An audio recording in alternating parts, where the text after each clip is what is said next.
Hello and welcome to our Saturday stream. I'm Josh. I apologize for it being a little bit late today. I've been having a little bit of microphone issues, but here we are. And I had to switch out my headset, so if things are a little bit weird sounding, I apologize. It's not my normal setup, but for some reason it wasn't functioning properly.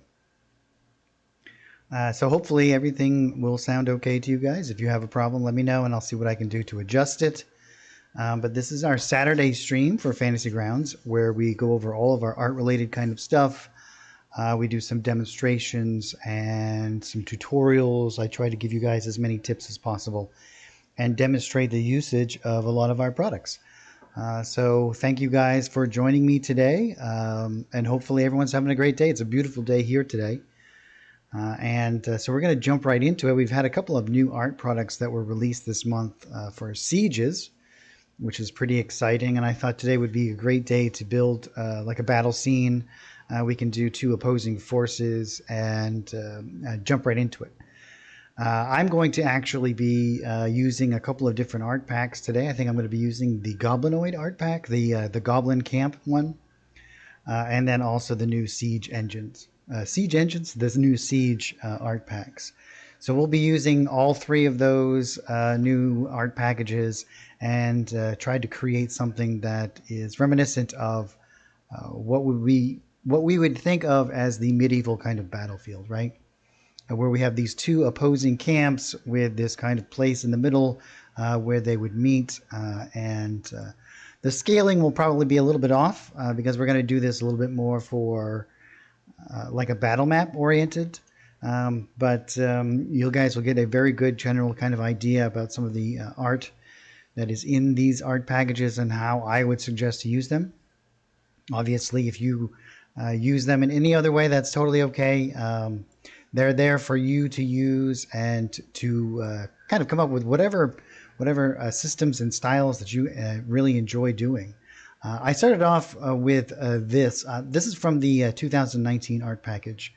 This is just one of the basic backgrounds. Actually, let me just shrink this up a little bit here and move this over here.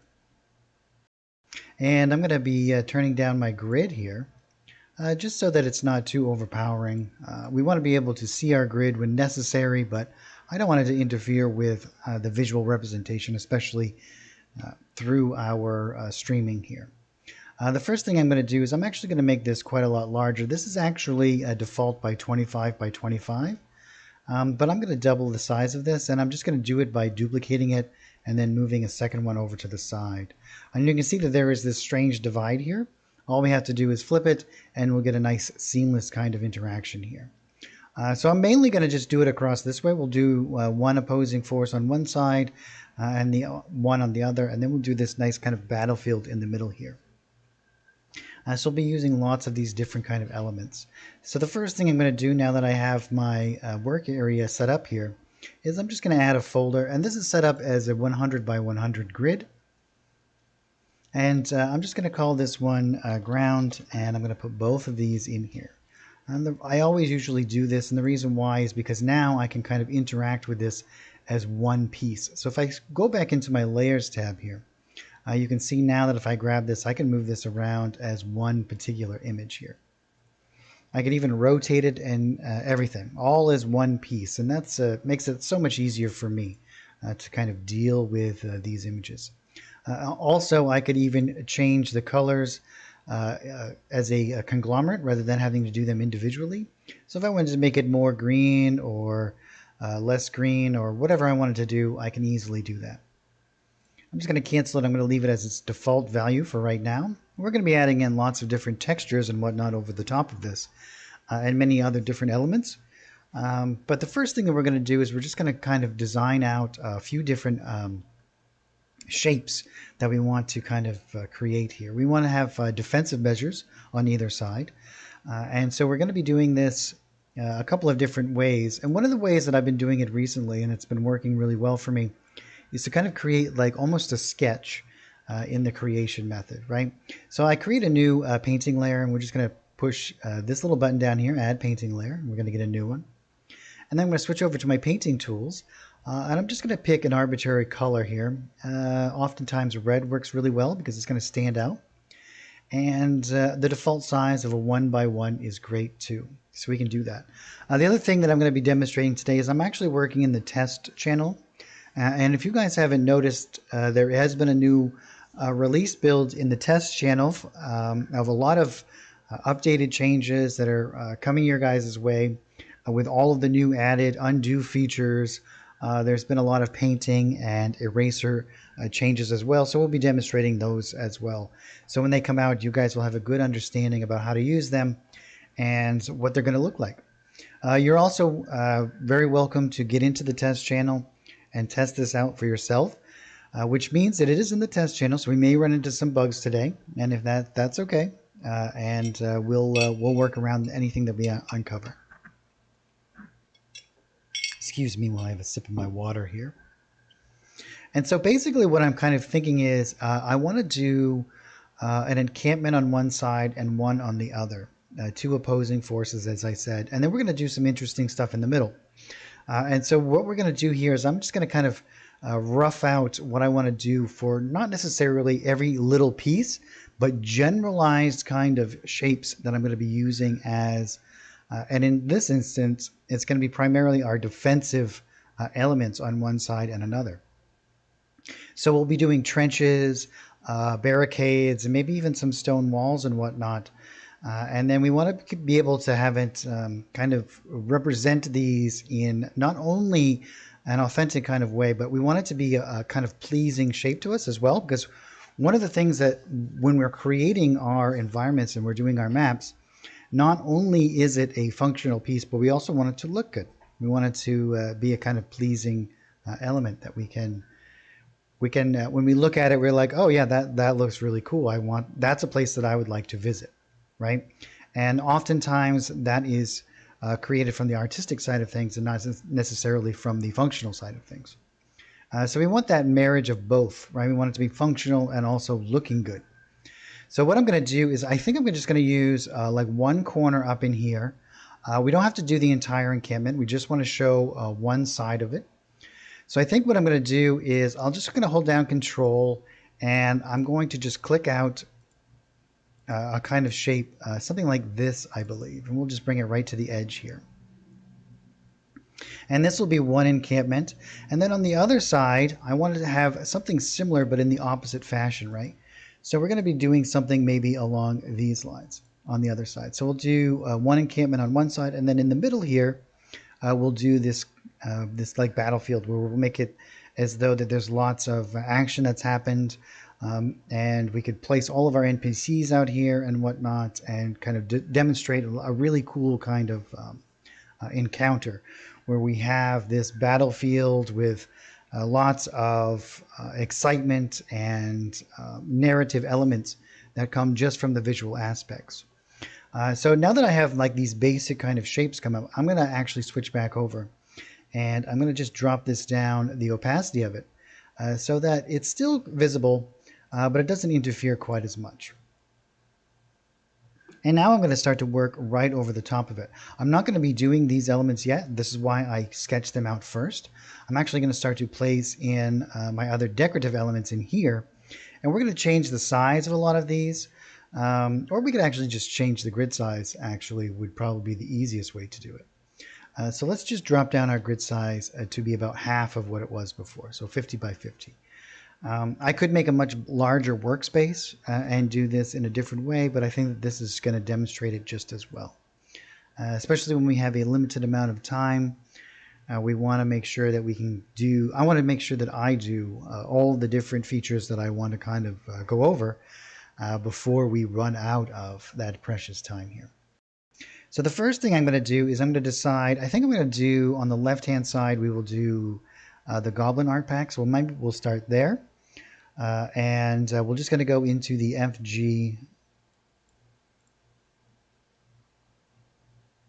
Goblin Camp. And inside of here, we have a whole bunch of different walls. We also have, in our decorations, we have these, I think they're in the, actually in the constructed elements. Lots of different stuff here that we can use. These kind of ramshackle makeshift barricades. And then in the new Siege stuff, we have some much more fashioned, much more crafted kind of barriers as well. And so that I think that this is going to really show like a nice kind of you have that contrast. Oftentimes, I like to have the contrast between some sort of refined and unrefined elements. It's kind of like when you have a stone work on top of a rocky cliff, right? Like, so if you have a castle, which is refined stone, like a tower on top of a cliff, that contrast between the standard refined elements and the natural rough elements, I think gives a really good narrative. And that's kind of what I'm going to go for today in using these two art packages. So the first thing I'm going to do is I'm going to switch over to my painting and I'm going to create a new layer. I don't want to paint on this same layer here. And you'll see some of these new features as we're progressing here, right? I'm going to switch over to my stamp tool and I'm just going to grab a couple of these barricades. And as you can see here, here is what these makeshift kind of barricades are going to look like from this kind of standpoint. But before I get into this, actually, I'm going to start to build in some additional elements here. And we have some tents in here, I believe. So I'm just going to type in tent. And here we have a couple of them. And I'm just going to build a small little encampment over here. And I'm going to spill it out a little bit. We'll be using some other texture elements on top to kind of rough up the edges here a little bit. And we could even start with that, but I think I want to get these down first. So I'm going to grab a couple of these like tent elements, right? And I'm just going to start placing these around. And they don't have to be, I'm not trying to be particularly narrative in this. And I'm going to do these all on one layer because I'm going to adjust these colors after the fact, I believe. So I'm just going to do a couple of these like this.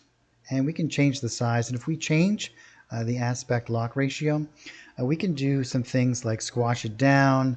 And then it's going to make these feel like a lot less like it's the same element that's being used over and over and over again. And then we have all of these nice kind of like lean-to tents as well, which we're going to be using.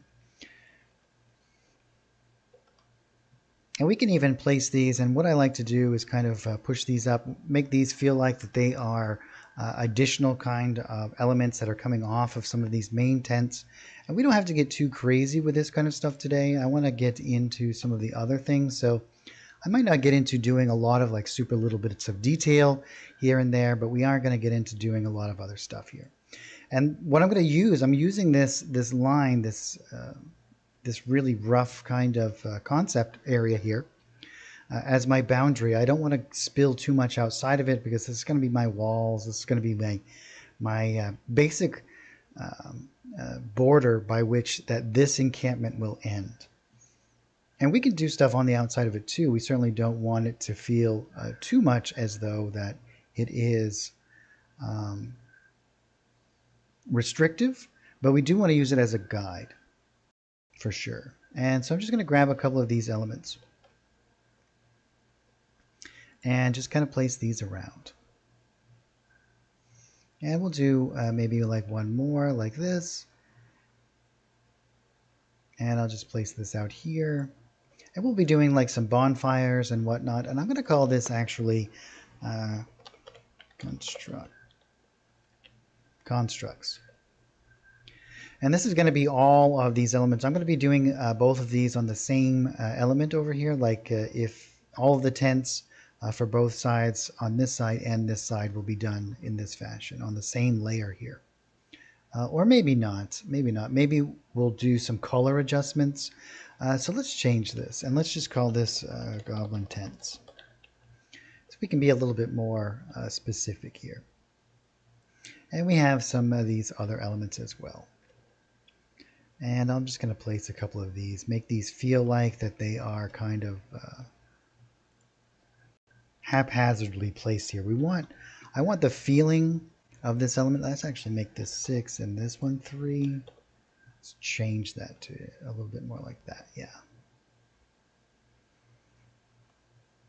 I really want it to feel like where this is more barbaric in its creation or its elements, right? I want it to be more haphazard. It's like less organized, less planned. People just kind of throw up their tents wherever they wish, that kind of thing. And this is part of the stuff that goes into the narrative elements that is not really talked about, but it's implied.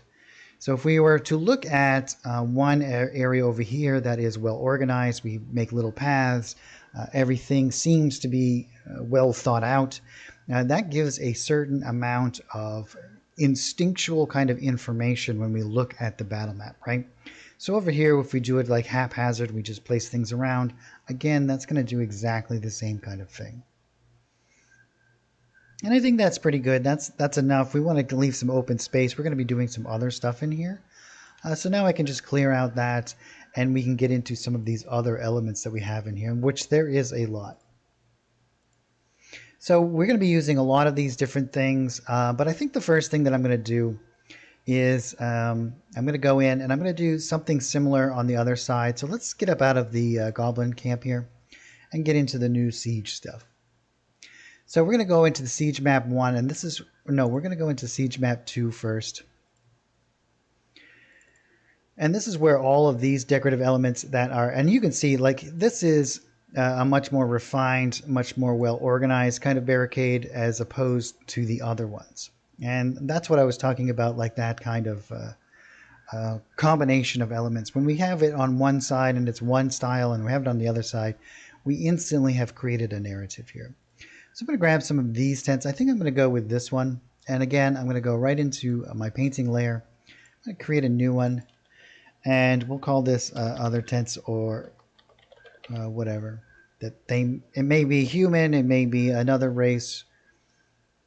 We're not exactly sure. And that kind of narrative isn't necessarily important. And I also want to keep them about the same size because maybe this is orcs or maybe it's some other NPC type of race that we want to be dealing with here. And again, we can see already we've created a really good kind of contrast between the two styles, right? I really enjoy that. And again, I'm going to change some of these parameters. That's a little bit too drastic. So we can get some slightly different shapes here. And I'm also going to grab some of these nice ones. These are much more along the lines of tents that would be for the soldiers themselves. And these would be tents that would be much more for those that are in charge or people of importance. And now I'm going to organize these in a little bit better of a fashion, right? I'm going to place these out in a much more strict kind of regiment. And we might have some that are going around a fire over here, something like this. Now again, I'm not being super conscientious about where I'm placing these. I just want to make sure that it seems a little bit more organized, that these people have a really good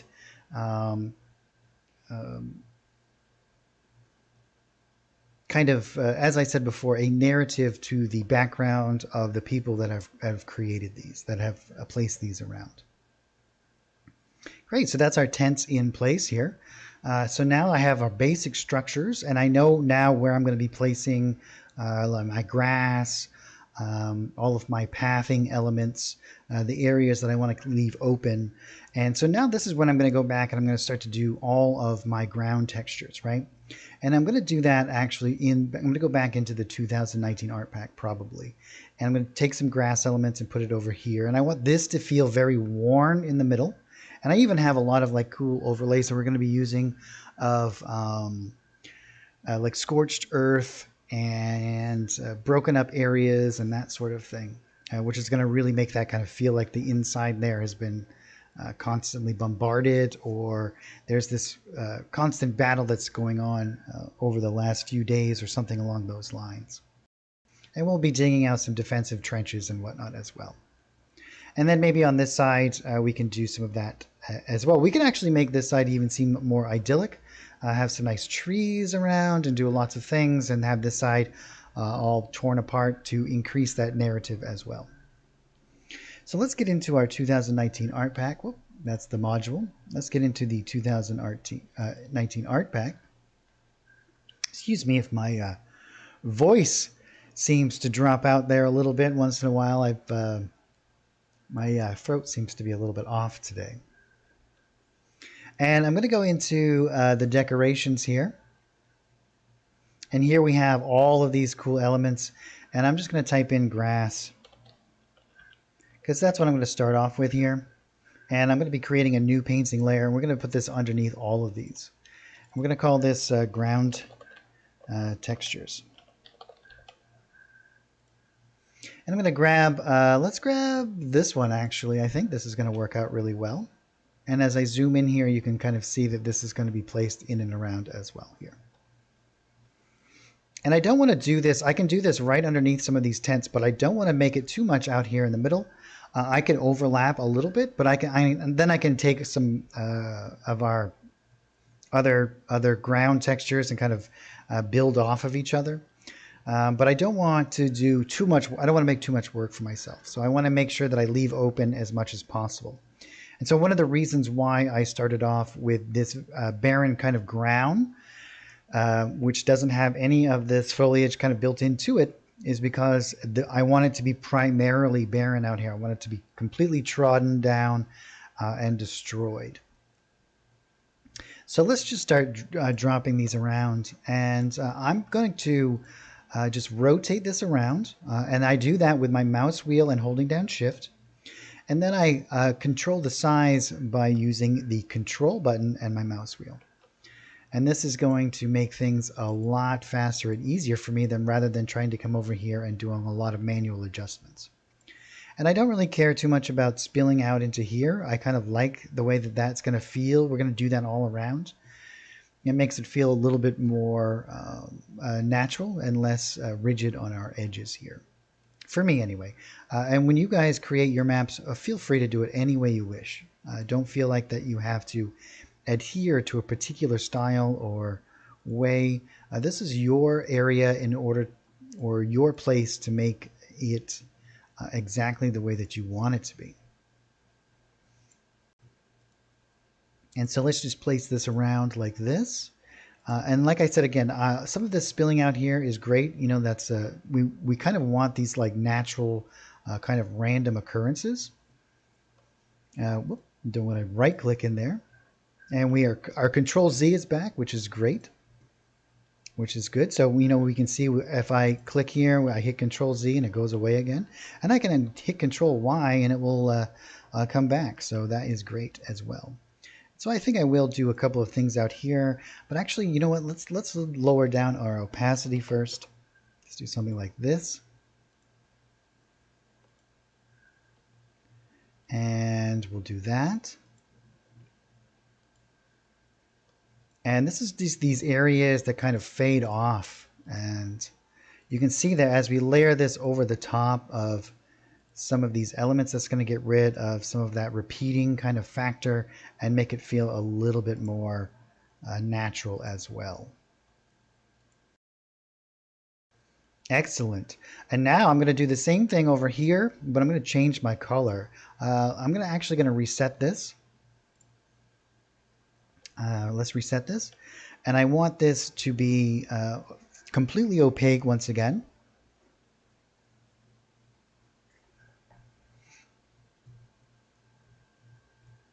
And we can, I'm going to change the color though.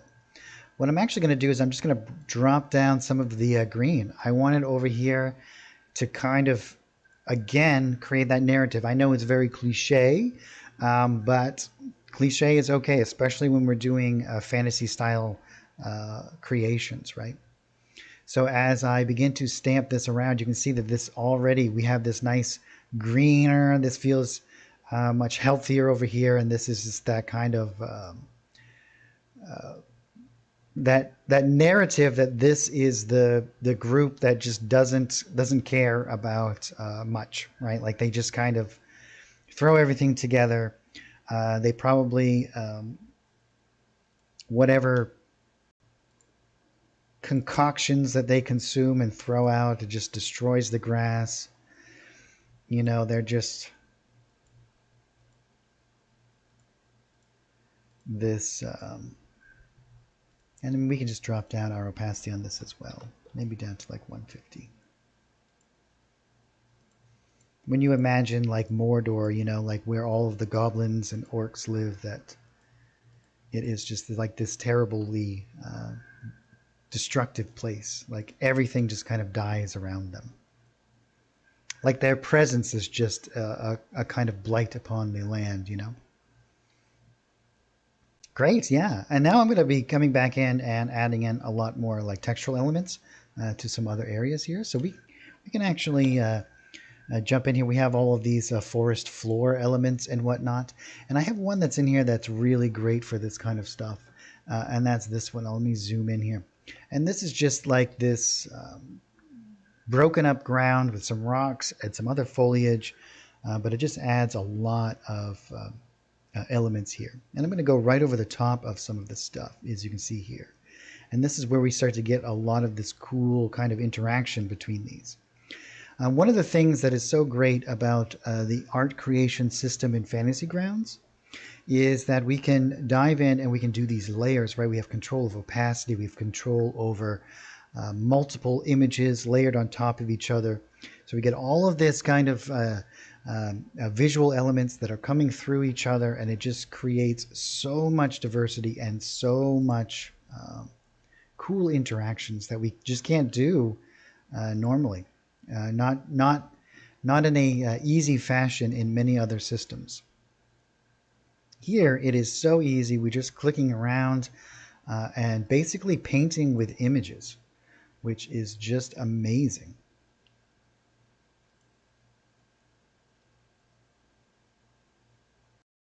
And we can just jump in right along through here. And we might even do like some dirt kind of elements in through here too, right? We have this nice dirt brush.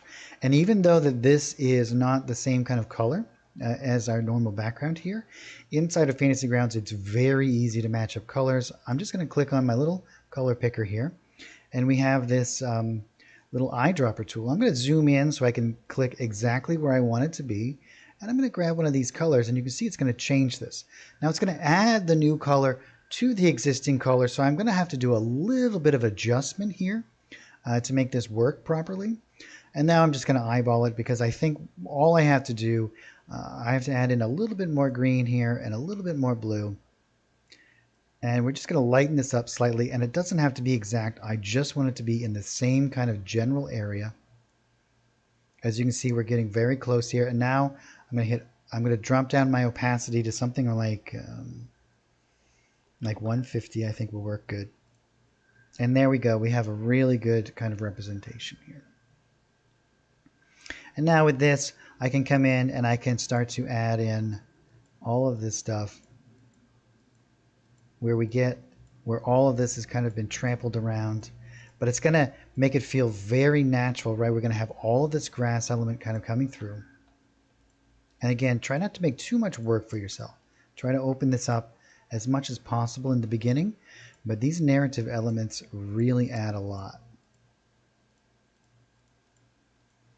And if you think that it's a little bit too much, like these rounded circles are a little bit too much, all we have to do is lower down our opacity, and then we can really begin to fade this stuff out. And I'm going to just jump back and forth here a little bit.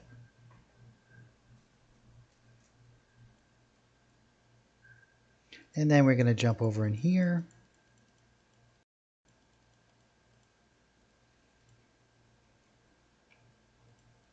And you can see how much visual information we already have going on here, right?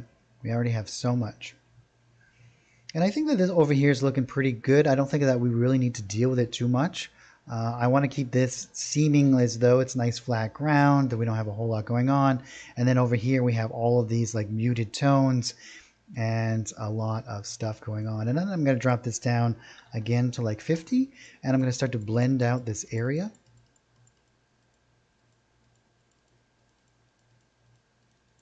And we'll be using this out in there as well.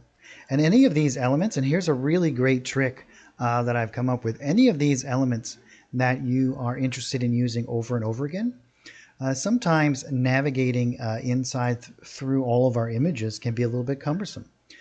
So let's say, for example, if I want to use, let's say this forest floor one, I might be using this one a lot. So I'm just going to drop it down here in my hotbar. And now what I can do is I can drag this image from my hotbar at any time and drop it right into my little image window, just like this. That way I never have to search for it in through here throughout the rest of my creation process. So on any of the elements that I'm going to be diving into and using a lot. And what I'm actually going to do, I'm not going to use this one that way. I did it for demonstration, but let's go back up. Inside of the map module here, we have a couple of different elements in here that I use quite often, such as this one. And I'm going to just drop that right in there. And I'm even going to grab the shadow one too, and I'm going to drop that there. That way I can grab those at any time, and I don't have to keep searching for them or changing out certain elements as much as I need to. So here we have a really good spot here. And now we can start to add in some of the other decorative elements. But I think what I'm going to do first is I'm going to start to create my divides. And this is really going to help define the two sides here. I'm going to do this in another layer here. I'm going to keep these layers separated so that I can jump between them and I can easily kind of interact with them, or even in between them if I so wish. And then once I have these elements kind of set in stone, then I can delete this layer and that will be it'll be no longer needed for us. So let's go over, let's do our goblin one first, seeing as how it's going to be the easiest to get to because it's right here. And I'm going to go in and I'm going to actually do some of the walls, and I'm also going to be using some of the barricades, but I'm going to do the walls first. And so in a new painting layer, I'm going to call this one, why don't we call this one barriers? And I'm just going to grab one of these walls here, or I could even do it with a paintbrush as well. One of these brushes. We have some really great stone brushes here. And you guys will be able to see some of the new changes that are coming in the painting tools here. So I'm just going to grab something. Let's grab something like this. This one really feels to me like it's made of field stone. If you guys are unfamiliar with this, most old stone walls are made from field stone. An old kind of construction. It's just the stones that they found while plowing the fields, and they would pull them off to the side and then use them in construction. And this again is going to help with our narrative. This would be like they created this wall just from the stones that they could gather laying around or dig up out of the earth. Where if we did it very squared, then they would be much more refined, right? They would have come from a quarry, or they would have at least been altered after the fact. And we don't really need to worry about that too much. So I'm just going to hold down control and I'm going to start off on my edge here. And I don't want to do an entire wall here. So I'm just going to do bits and pieces, but I'm going to paint this out here. And so I'm just going to bring it out and let me zoom in here a little bit. And I'm just going to hold down control. I'm going to click right on the edge here. And I'll just pull this out and maybe bring it to something like there. And this hard edge, we're not going to worry about. We're going to cover that up with some other stones and whatnot.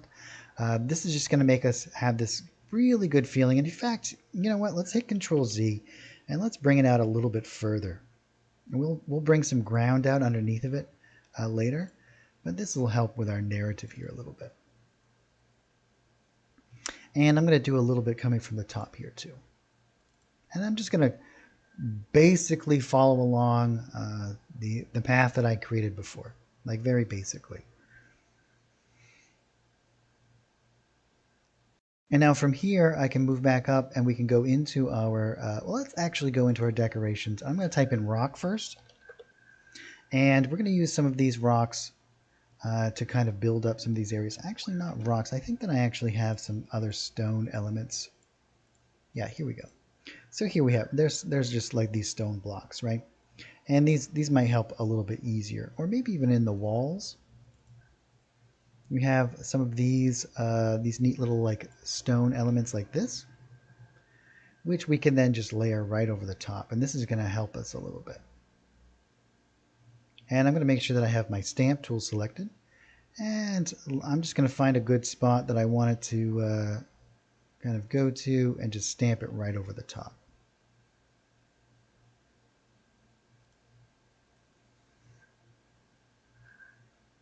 Now, if some of these little edges that pop out bother you, we can add in some additional elements as well. But I'm going to be adding a lot of other things, and I'm not going to be concerned about it unless it becomes a little bit too obvious to me, where I'll just layer a couple of other stones on top.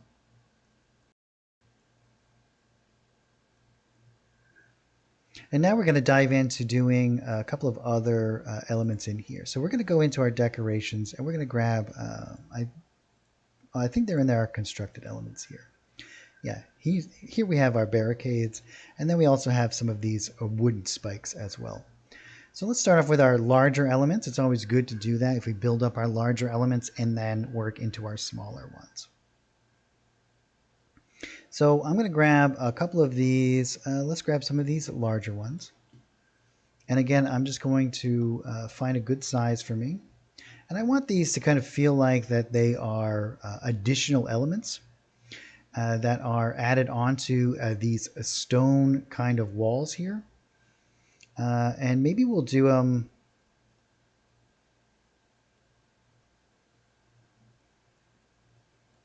just on a few spots. We'll keep this primarily like the main entrance and exit out of here. So we'll have like these movable kind of elements here. We could even create a gate if we wanted to. But I think what we'll do, let's just make this a little bit smaller. But like these would be all the trees that they cut down in the surrounding area and created these barriers to deter assailants from trying to climb up these walls. And now I'm going to grab some of the other ones.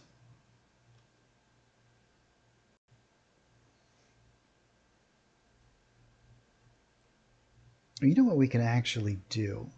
Here, I'm just going to hit Control. Whoop.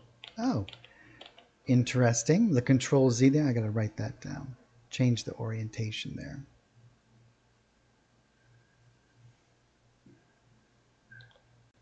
As you can see.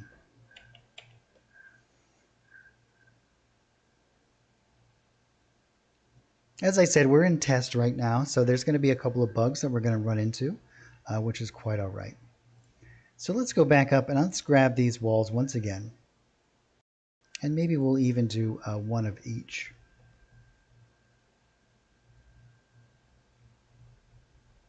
Grab this one and I'll just drop it there. And then we'll grab like this one. And we'll drop it there like that. Nice. Now let's go into our decorations here and into our constructs. And I'm going to actually grab some of these ones that are more straight up first. And we can have these kind of straight up ones, and then we can have them kind of lean over more as it goes.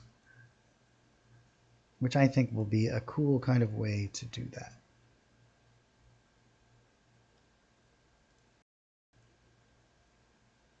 And we'll do one more here. And then we have this one, which is a little bit more of an angle, but we're going to grab this one. And then we have one that is at a very strict angle. And so here we're going to start to layer these out. This is going to start to feel as though that we have, and maybe we'll shrink this one down a little bit. We have these kind of layered elements.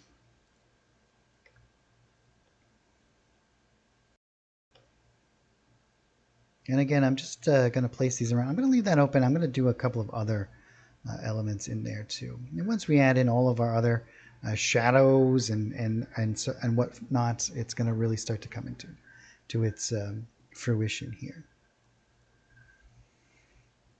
And see, here we have some of these smaller kind of elements like this, and we can kind of place these around. I'm thinking what we'll do is we'll have like these movable kind of barricades that they're going to be using for this like entrance area.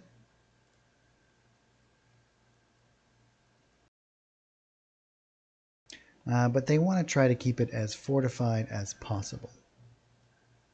And we'll be using some additional ones here. Oh, it looks like that one has a little anomaly in there that I gotta take care of.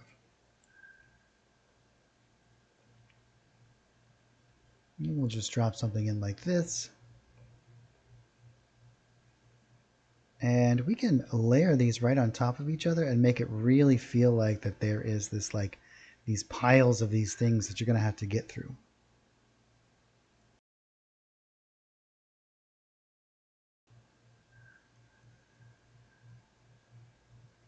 And now we could even go back up and we can go into our decorations and type in spike, for example. And here we have these stone spikes and we have metal ones as well. I told you guys that I wasn't going to get too into doing this, but you know how it goes. Once you get started, it is definitely hard to stop. And I like to use these as all of these like fill in little elements, right? In throughout here. This would have been the version or the medieval type version of what barbed wire would have been in like World War II, right? Like just these obstacles that you're gonna really have a difficult time getting over in order to even get to the wall itself. And on this side, I think what we'll do is we'll do a trench. We'll do this. This is like a much more organized kind of scenario over here. And we'll even break up the ground underneath some of this stuff and add in a lot of cool elements there as well. So now we have a pretty good scenario over here. Let's get back onto this side.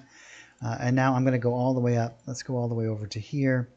And let's go into our Siege Map Pack 2. And in our brushes here, we have this nice trench brush. That's what I'm going to use first. Switching back over to the line tool. I want to keep this. I'm actually going to keep this where the wall is. So I'm going to do the trench first because I might actually want it to overlap slightly.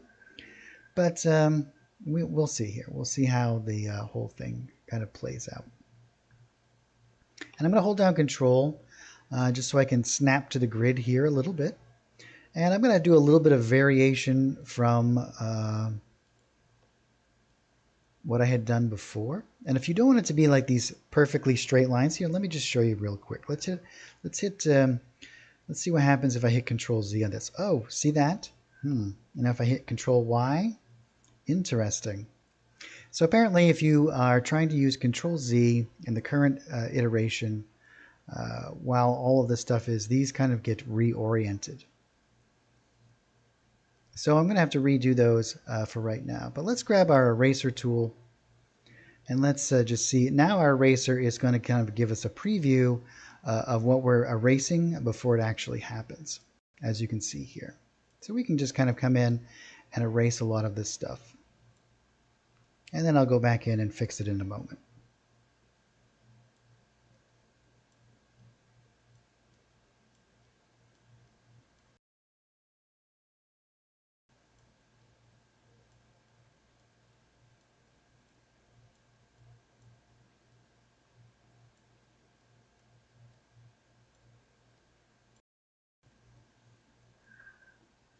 Great. So let's grab this. We still have it out here. Let's do this one first, and we'll make sure we get it in a really good spot here. So one of the things I'm going to do is I'm going to start off like this. Oh, and now that seems to be like that. Okay. And I'm going to click it out, and then I'm going to actually see my entire area here. I'm going to zoom out a little bit, and I'm going to grab it, and I'm going to hold down my left mouse button, and I'm just going to drag it all the way to my end point. And this is going to make sure that it's not so rigid. The wall, I think, is going to look great rigid, but I want the trench to be a little bit more haphazard, right? I want it, even though I wanted to have a good kind of line, you're going to run into rocks and things. So you're going to have to make some adjustments as you move around here. So as I pull it out here, I'm just going to hold down my left mouse button, and now I'm going to start to just make it feel a little bit more natural. And on this side, instead of having like this open avenue that they're going to be coming through, what I'm actually going to do is I'm going to create a little bridge across here. And now we have all of these like cool stone walls and whatnot. But again, on this side, I don't want it to feel like it's a permanent encampment. I want it to seem pretty temporary. So I'm not going to be using any of the siege walls. I'm going to go back and using some of the stone walls, but I'm going to be using a different one than these ones here. I'm going to be using one of the different more structured stone walls. So if we go all the way up, and this is one of the great things about it as well, is we can just type in like stone wall. Oh, I hit my caps button. And this is going to pull up all of the stone and any of the images that have a wall or stone in them. It's going to pull up for me in all of the things that I have here. And so here we have a whole bunch of different ones And I could even actually type in, for example, this is the one that I was actually looking for, but we can also type in the word brush. And now it's going to be just the brushes, which is exactly what I want. And so this is the one that I was looking for, and I'm just going to drag and drop this right in here. And you can see that this is still a little bit haphazard. It's kind of like rough construction, but it's much more kind of organized, right? I don't want to change my orientation here. Let's reset this image. I do want to change its size, make it a little bit, something like this. I will be doing barricades over here as well, but not between the wall and the trench. We're going to do some on the outside.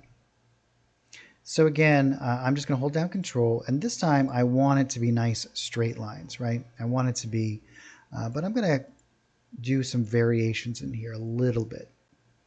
And I'm not going to worry too much about where this is, because I'm going to erase away the area that I want the opening to be. Yeah, that's looking pretty good. We're going to have to rebuild some of that stuff, but that's okay. We don't mind. Let's do our eraser part now. And I'm just going to start to erase this out in through here.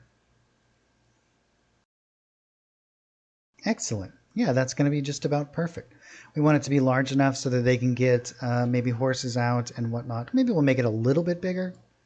Something like that. Yeah, that'll be great. And then we'll build a little area that's coming across our trench here and do lots of fun stuff like that. Awesome. Let's go all the way up now and go back into our goblin camp and back to our walls. And we'll do this one more time.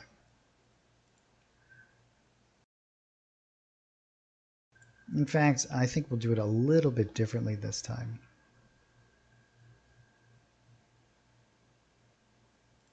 And we'll just stop that there. And do one there. Yeah, that works pretty good. Nice. And now let's start doing all of the other constructed elements here, what we have here. It should also be noted in this. Let me just show you guys here really quickly. Let me just change the orientation to straight up and down, because we can also paint this out, right? We can make this also, and I want to make this a little bit larger. If I so wished, I could do something just like that. That's going in the wrong direction. So let's just erase that out.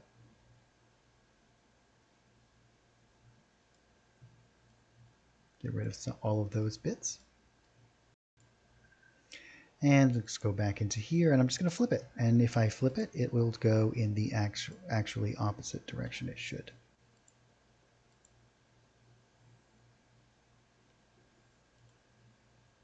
I guess we'll just go from here.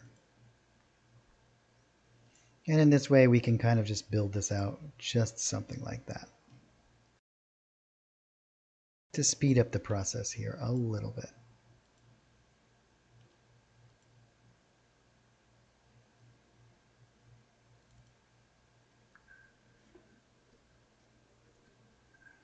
And now I'll grab some of these other elements. We'll switch back over, and now we'll grab some of these other ones.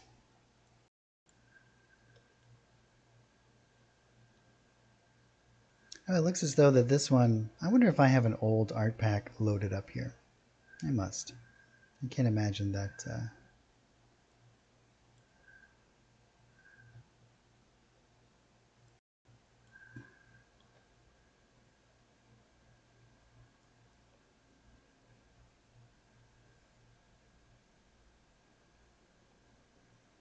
And here we go. We can just drop these in here like this.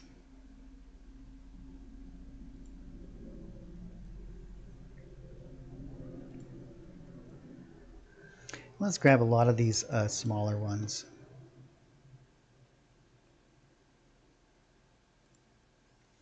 So again, let me just reset this and flip it. We can also use the line tool and build things out quickly if you want them to kind of just go in a line like this as well.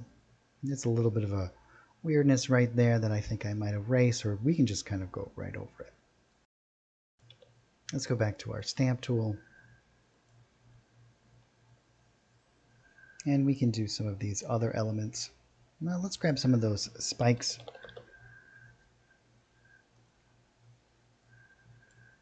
And I'm just going to pile these right on top here where that.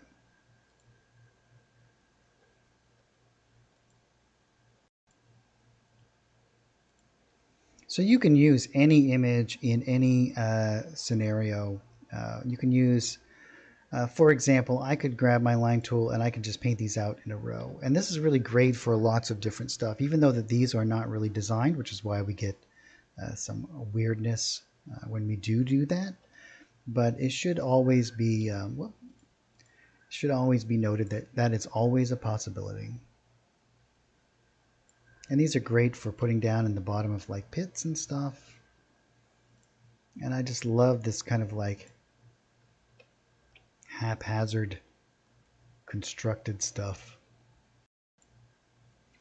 It's like those shanty towns where it's just like repurposed things all piled up and built up. I love that kind of aesthetic for some reason. I don't know why. But I do enjoy it. Great, yeah, that's looking pretty good.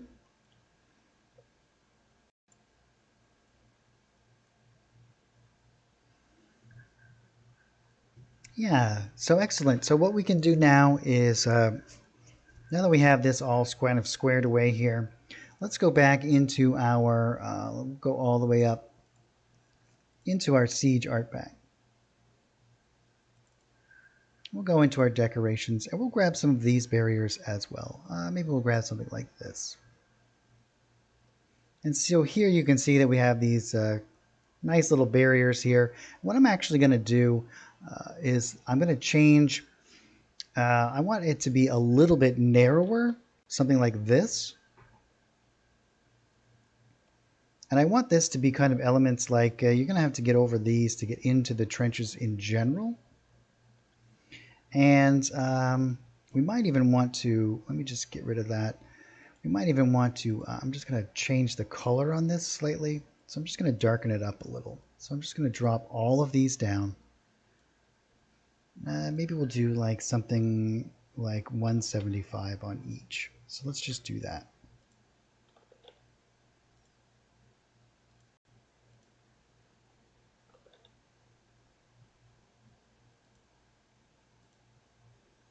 Yeah, something like that. I don't want it to be so, well, it kind of blends in a little bit there. We should either go darker or lighter. Let's go lighter. Maybe we'll bring it up to like 225. No, not 258. 225.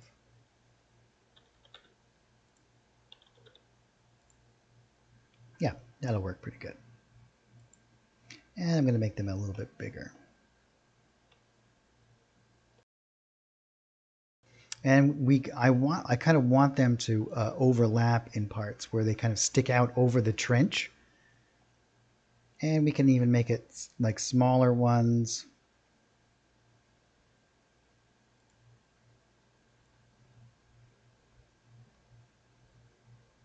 And we can do a couple of ones over here.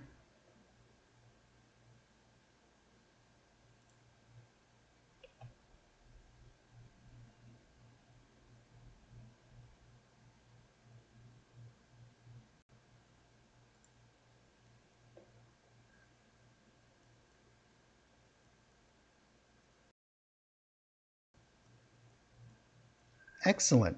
Yeah, that's starting to look pretty good. It's starting to look like what I would expect encampments opposing each other's might begin to look like.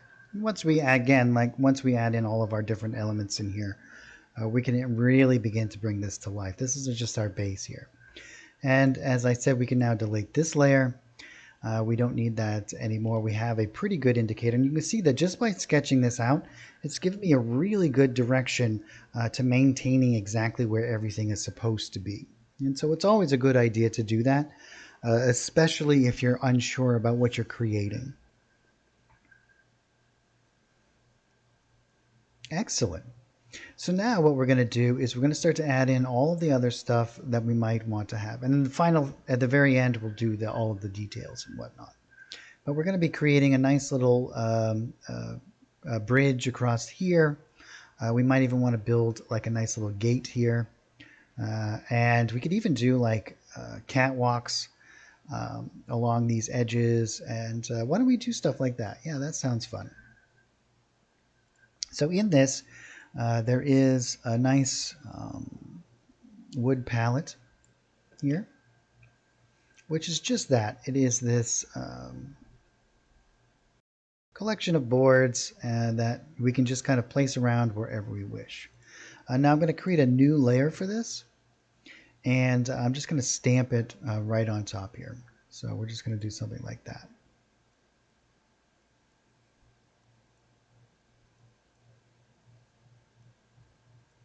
And so this is by keeping all of these layers separately, we can now start to intervene in between them and do lots of fun stuff, right? So I can go beneath my barriers, for example, and I'm going to be keeping these layers separate as well. And then we can just, I'm not exactly sure what to call this yet. So let's just leave it as painting for now. We can just call this one bridge for the moment. I usually forget to name my layers and then I have no idea where's what and what's going on. So let's try to avoid that this time around. So what I'm actually going to do in this layer is I'm going to go in and we can actually probably use this, but let's go. I have some not in this particular art pack, but let's just type in brush and you can see all the different brushes that I have available here. So we have lots of, I believe in the, well, let's type in wood too. So you can see you can really start to narrow down a lot of these elements. So here we have this platform, which is going to be great for our goblin side. So let's grab that and switch back over to our brush. And here what I'm going to actually do, I could do this one of two ways. I could do it part of the barrier, right? Or I could do it beneath the barrier, depending on how high up I want it to kind of feel, right? So I think on the goblin side, we'll do it up higher. And that's probably a pretty good width actually as well. And what I'm going to do is I'm just going to start off and bring it down something like this. And we can pull it right down to there. And then maybe we'll do another one. Maybe it starts here and kind of comes out like that.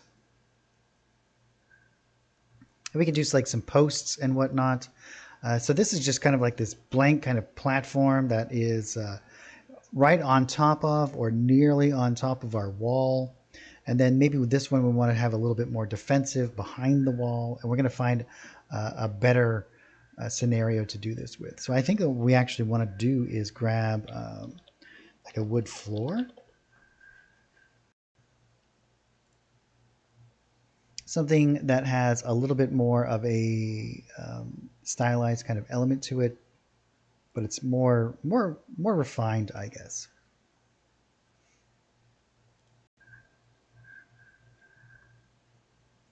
So we could certainly do something like this.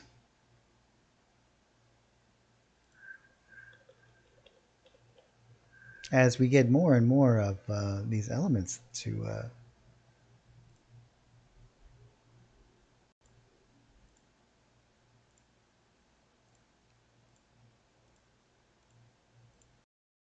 which is funny because I thinking back on all the different elements that we've created so far, there's just so many. I actually went through the other day and I believe that in the art packs that have been released so far, there is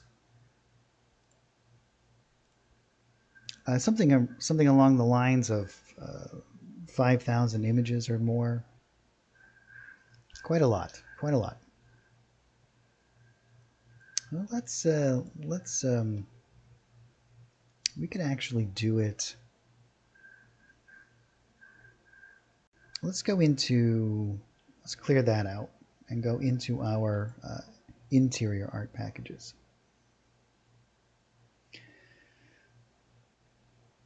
No, not sci-fi. We're going to go back to our interior. So we have two different ones. Let's go into the second one. And in our floors here, we have a whole bunch of different floors. But yeah, this is the one that I wanted to use, I believe.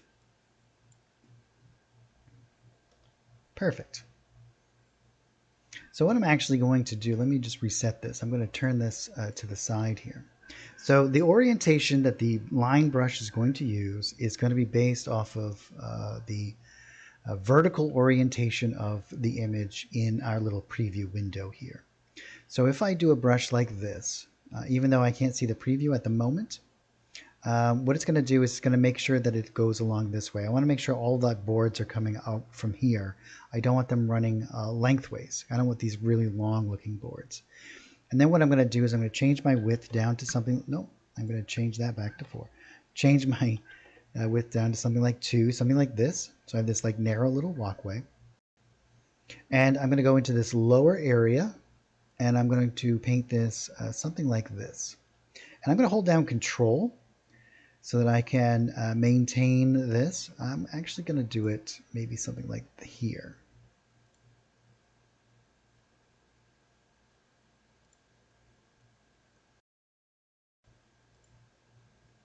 And we'll end it a little bit shy of that.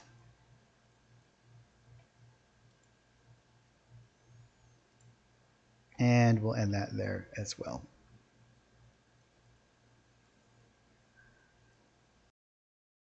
So you can see we have this nice little walkway that we created. And again, we're going to be putting down a whole bunch of different like posts and things and making it seem a little bit more believable.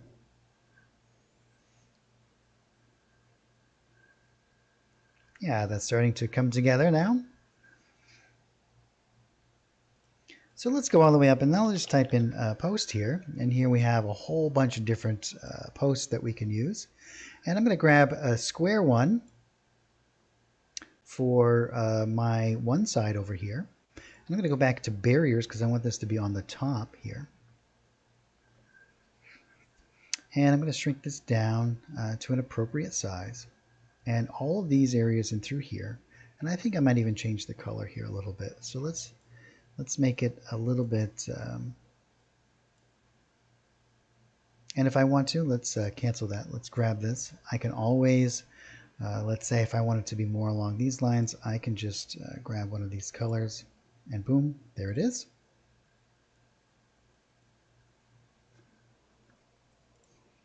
And we don't want it to be that. We want it to be this.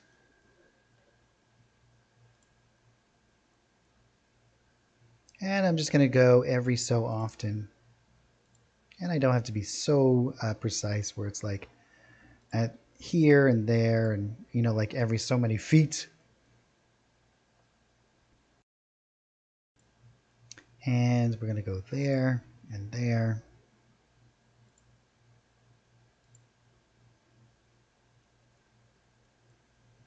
Now, you certainly don't have to go to this extent in all of the different little nuances and items and whatnot, but the freedom is there for you too. You can get as far down into the rabbit hole as you want to. And then on the other side, we can be, I think I'll use something like this. It's like really goblin-esque, warlike.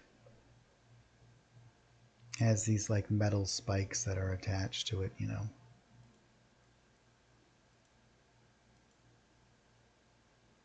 And we can change its orientation here. We might even do some smaller ones on the outside here.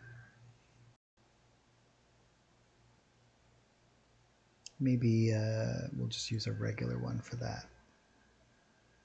Do some along like that.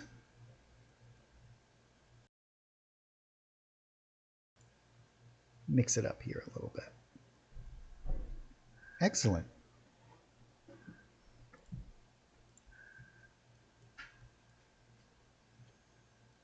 And I think we'll actually just build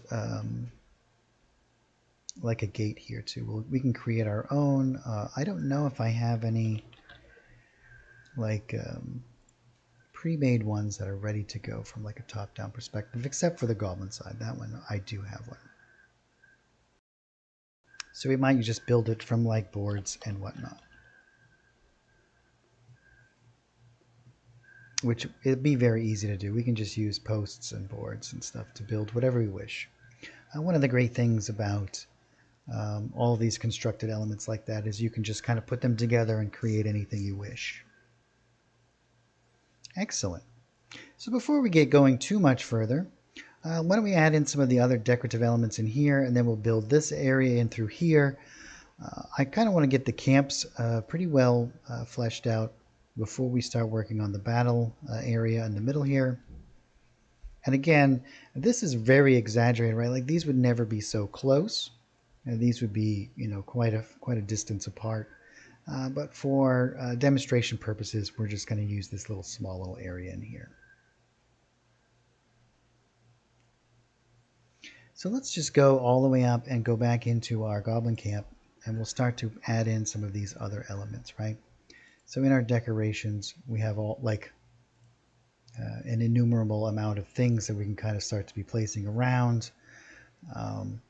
And all of these defensive kind of elements, perhaps they have these shields and whatnot. We'll create a new,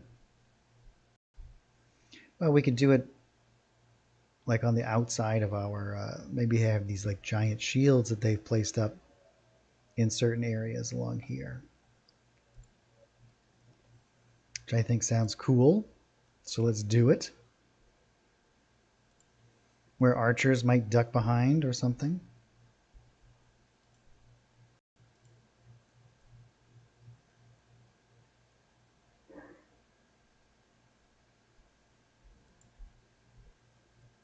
These little defensive kind of placements. And we might even have a couple of piles of skulls around, right? I'm going to go down into the ground texture area here, and we'll just kind of place a couple. Maybe they've been collecting the skulls of the people that they've killed, and maybe they even have a couple that they are placing out and around here. Let's see, we'll do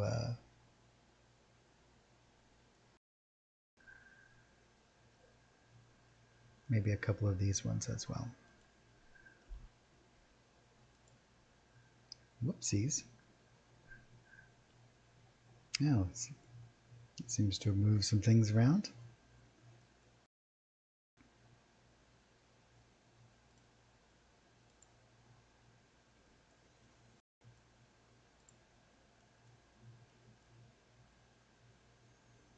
Alrighty. Yeah, so that's okay. Now let's grab, I think in the, let's see here, constructed elements.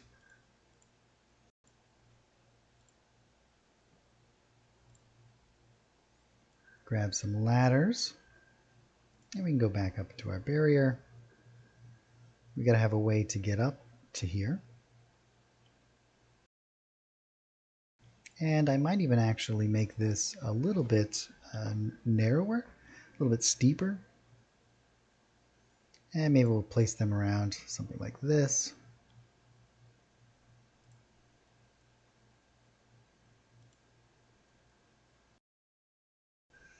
And let's go into our, you can see we have all these like metal bands and logs and whatnot, which is great for building up elements here.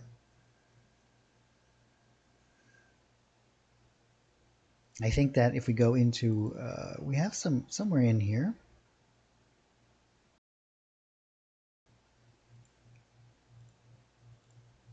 I know that I made them. Oh yes, here we go. Oh yeah, we have like tusks and things that we can place around. So much fun stuff. But I really wanted to get some of these stone circles. And we're going to use these for our little campfires and whatnot. So we'll place a couple of these around, a couple of smaller ones maybe. We don't want to do it in our barrier here. Let's do it on our, let's do it on this layer.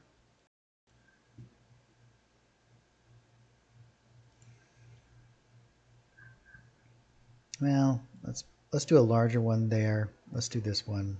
Maybe like one here. And again, um, these guys, maybe they're a little bit more haphazard in the way that they place things.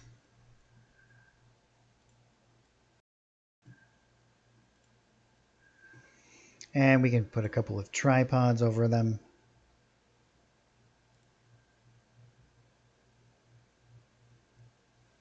And we'll do some fire elements in some of them as well. So I'll wait to place some of these, but we might even actually have a couple of these out and around anyway. We could do, I mean, I could dive into this and I could just spend a day just doing this one encampment. It becomes so addictive to me. Let's go up to our barrier here. And I'll just flip it.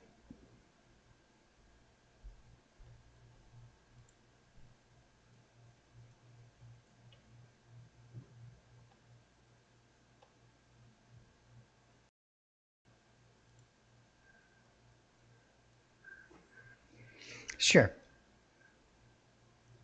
Excellent. And we might even go into our ground textures, and we have all of these like leather patches and whatnot that we could start to place around, maybe poking out from underneath our some of our tents and whatnot. I would imagine that this is the type of group that would some of the soldiers would just sleep underneath anything that they possibly could.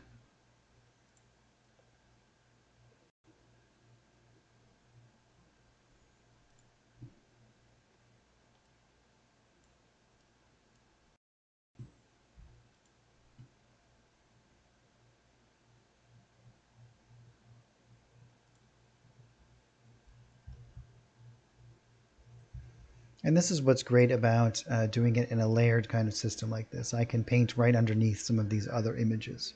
I don't have to be so conscientious about that building from the bottom and working up, right? Like I don't have to do that.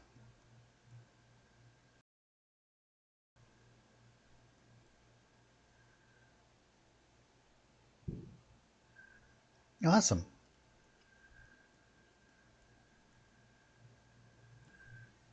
Yeah, I think that that's pretty good. And we can start to add in some of these other elements around if we want to.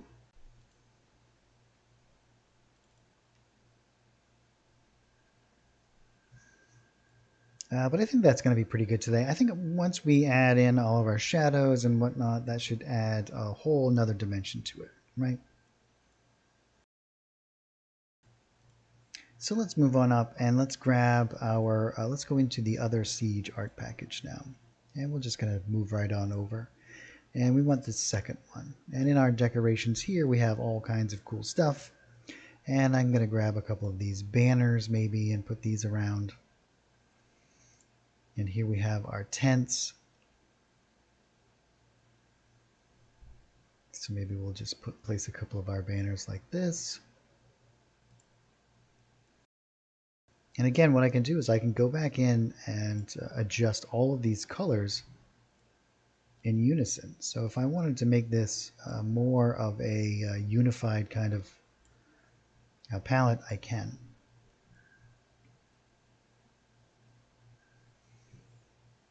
And what we have here, instead of having, oh, let's make sure we're in our painting layer.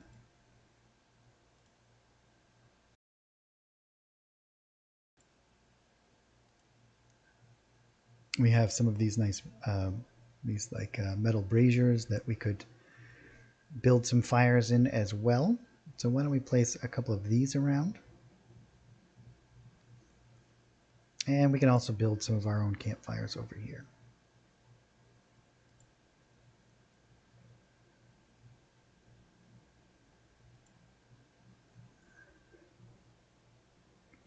What encampment isn't going to want to have some carts and stuff? Now let's just do one that's straight here. Perfect. And we have wardrooms, and again we have we can do something similar with some shields on this side. But let's move up to our barrier. And we can place these right along our wall if we want.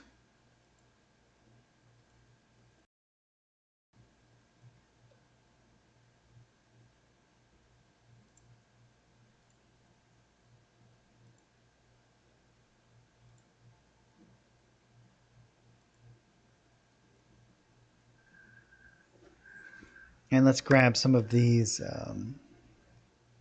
We have practice dummies and we have weapon racks.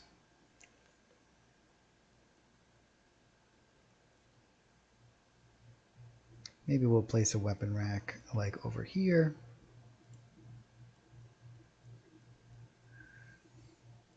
And we'll grab some of these ones that are quite full.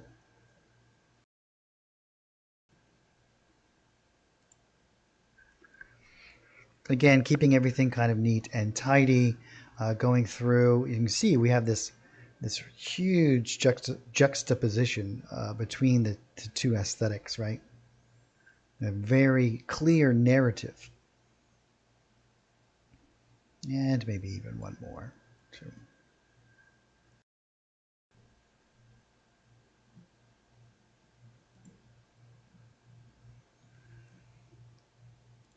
And we might as well just place a couple of these practice dummies out here as well, where they keep their honing their skills here.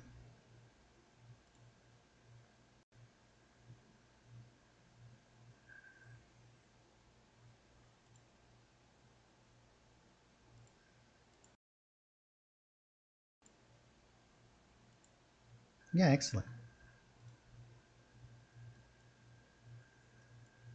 Very cool. So now I think all we have to do is build our little gate, and then we have to add in like our fires and whatnot. We can do that from um, I think in the Abyssal art pack, we can do that. So what I'm actually going to do is I'm going to go all the way up, and I'm just going to type in stone block. We have some here.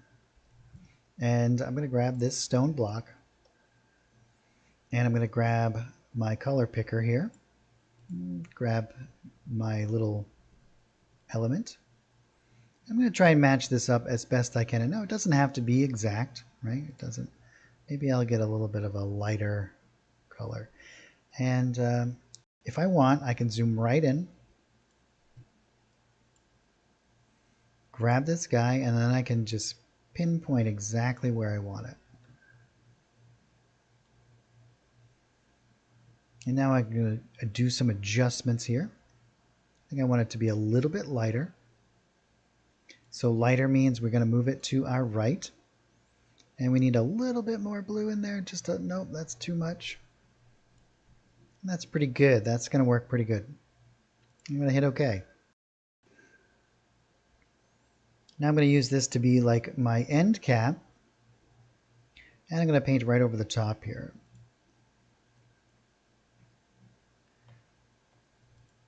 And start to build out a couple of different elements here.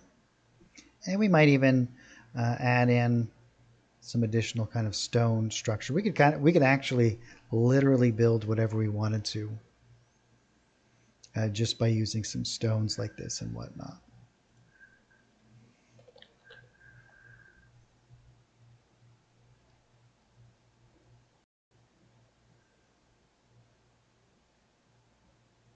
And if you ever need to, you can always double click on these and get a little preview of what it is, right? So if we ever needed to, you can always do this, which is a great little way to add a little bit of additional kind of element there.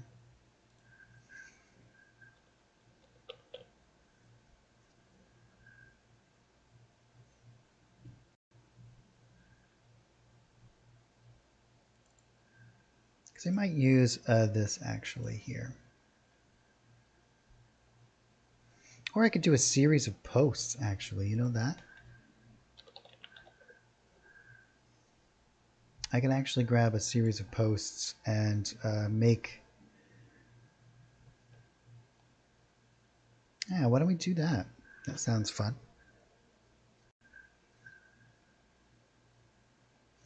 And what I'll actually do is, and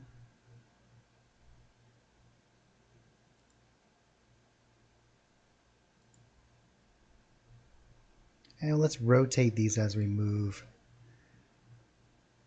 Let's do one that is like shut like this, and then we'll do a little bit around it as well. And then let's do one that is open.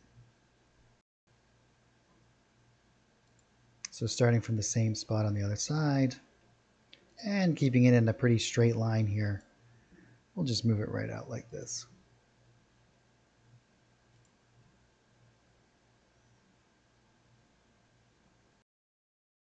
Cool.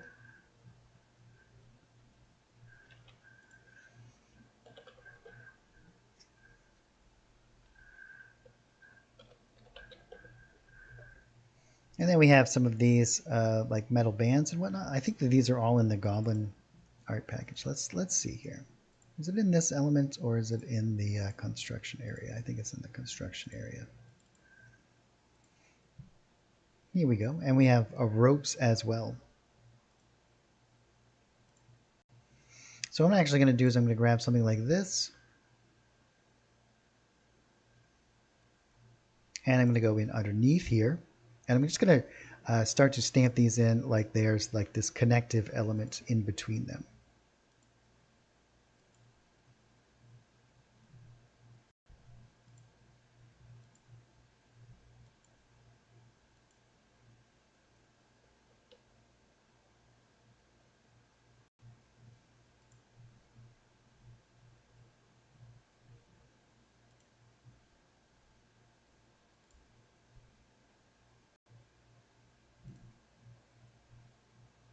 Just going to build out a couple of different kind of stuff here and have some fun.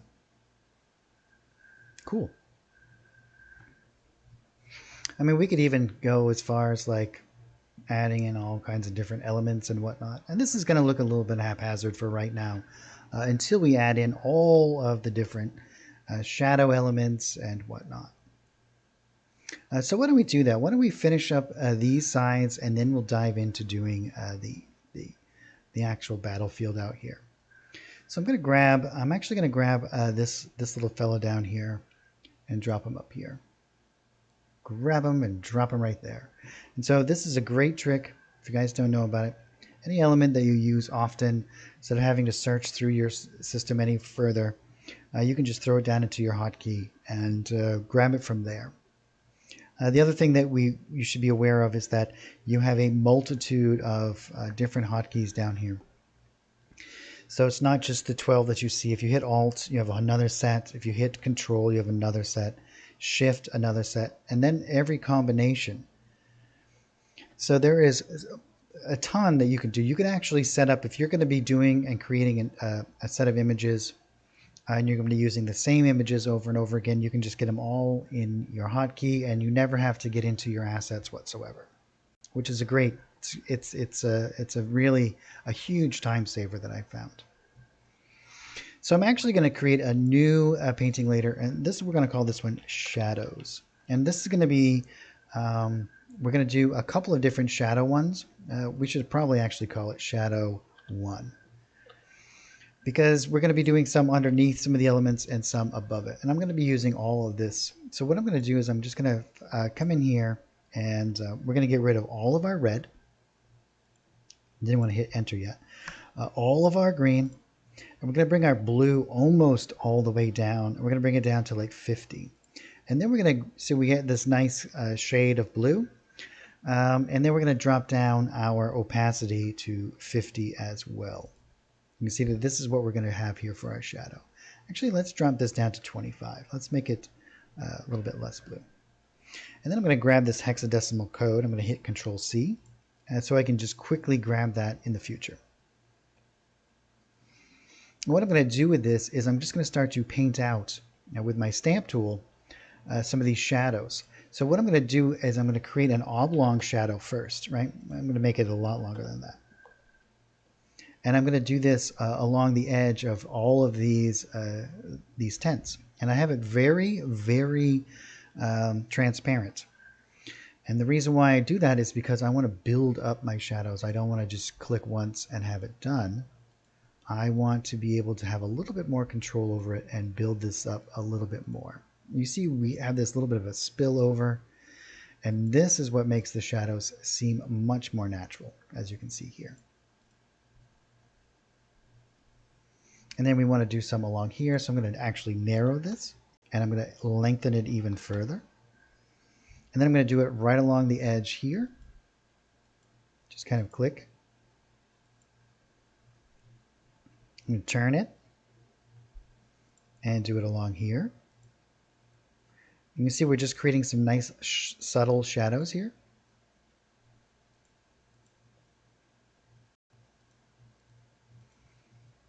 And I'm adjusting the size of it with holding down Control and using my mouse wheel.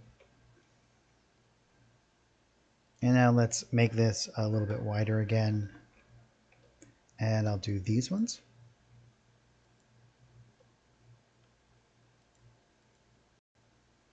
And then this one is going to be a little bit different because we're going to have our light coming from up here. So most of this is going to have shadow coming a little bit differently across that way. And then I'm going to make this round again. And I'm going to do the shadows off of these.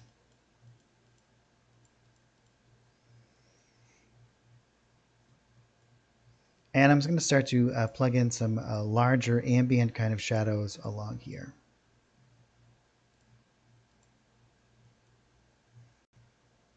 And at any time, if I decide that this is a little bit too dark or whatnot, I can just start to back some of that off.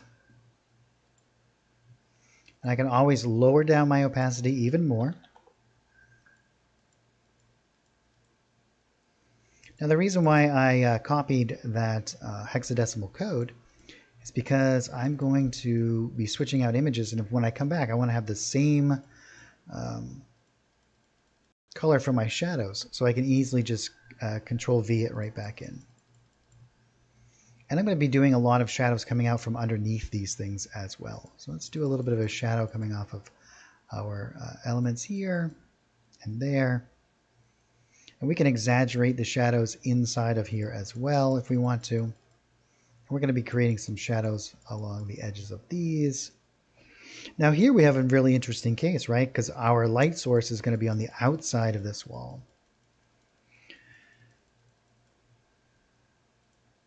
And I can make this quite a bit bigger and just kind of do this nice cool shadow here. We want to do these ones in the same way.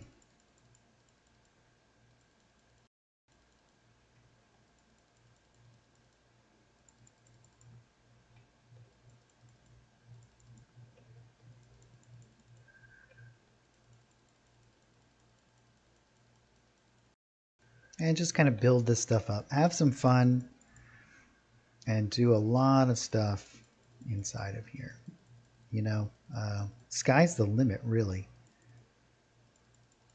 You never know you've done too much until you have. So keep going. Because you can always back off after the fact. But you can see how much more that just adds to the elements, right? Like it just begins to give it that depth that we're kind of looking for at times.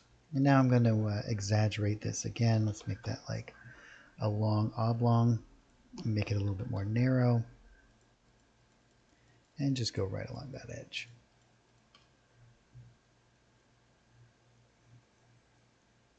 Excellent. It's really starting to come together now. And now let's create a new layer. We're going to call this one Shadows 2.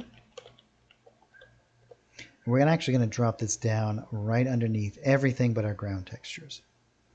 And from here, we can start to do all of these shadows coming out from underneath these things. So you can see how these shadows getting built up with this very natural kind of feeling light or shadow color. And actually, let's just turn this off for right now. This is what makes it seem a little bit more natural. It's that building up of what casts a shadow onto what's casting a shadow onto what's casting a shadow.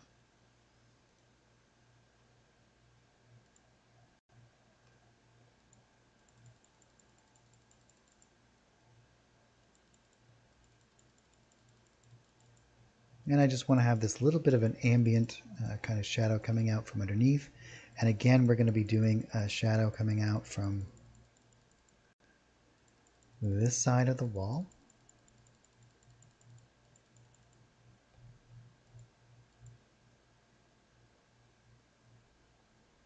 And we want to do one off of this side of this gate.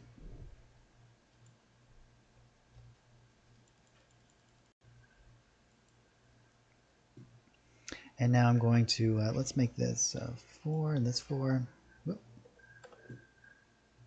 And let's do some underneath our tents. Ambient occlusion. And our little braziers underneath our cart.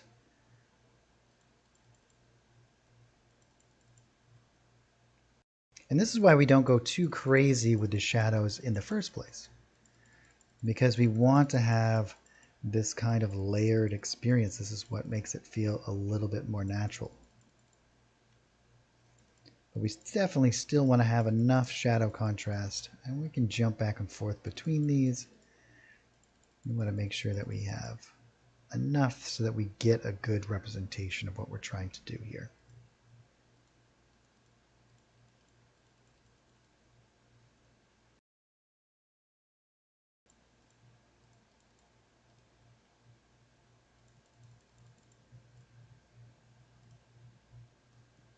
Very cool. Let's go back down to this one, and now I'm going to do some underneath some of these. Have these stand out a little bit, and right along this edge, we want to have a little bit underneath that.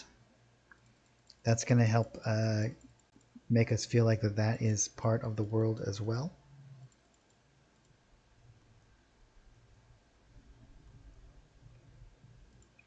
And we can do some underneath these.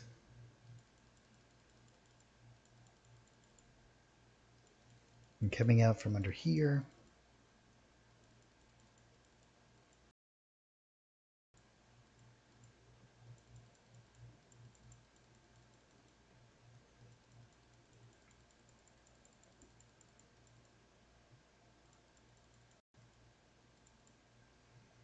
And again, we want some of that, that kind of ambient occlusion shadow that's coming out from underneath all of these things.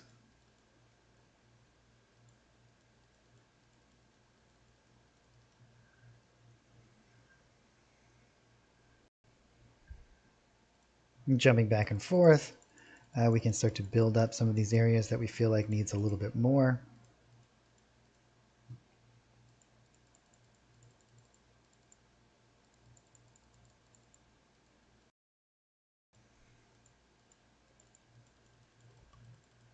And all of these are great techniques, for, especially with the forge coming out.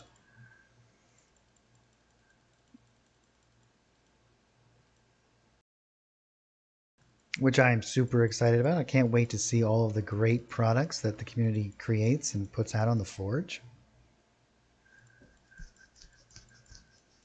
I'm super excited about it.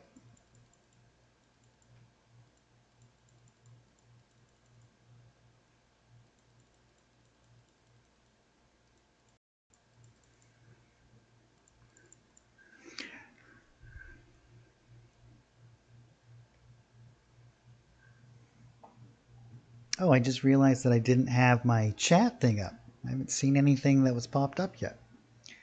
There it is. Hey, hello everybody. Hey, the Diarch.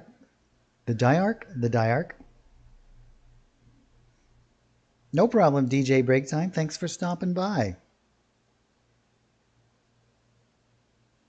Oh, did they release it? I knew that it was in. They had some beta for stuff. I didn't know it was in full release yet. I've been a little bit out of the loop for the last couple of weeks.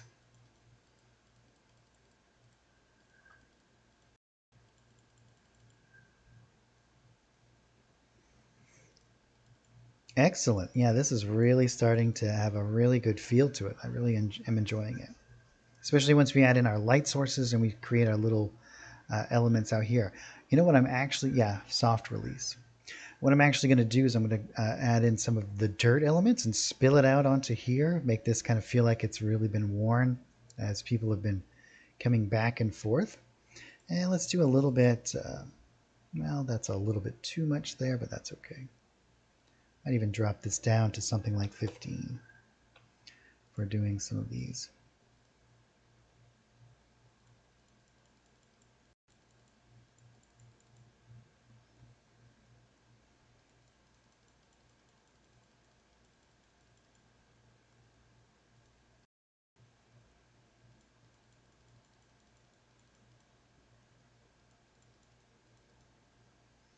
And let's come all the way down here. Well, let's go there and let's add in some shadows to our pile of skulls here.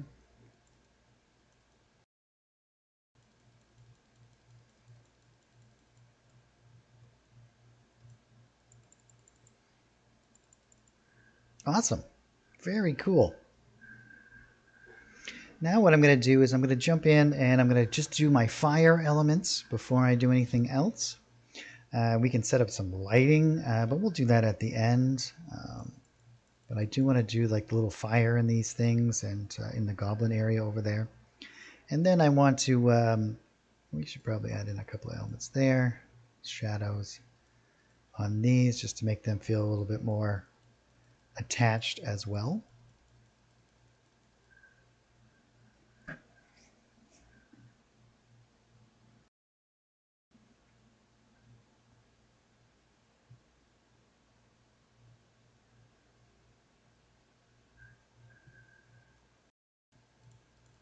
And move right along here.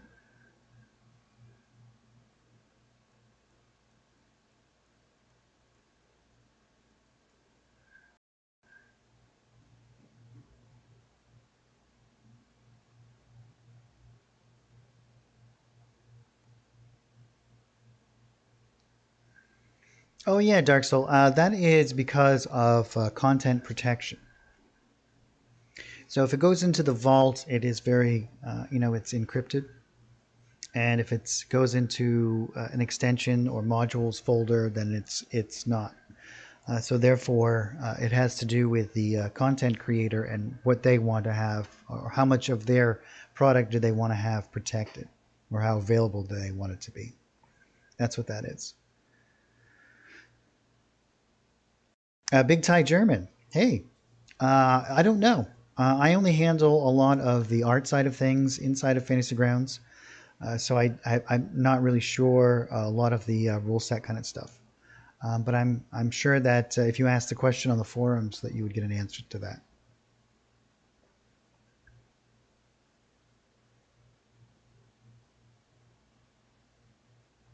Yeah, that's true, Dark Soul. Yep, that's true.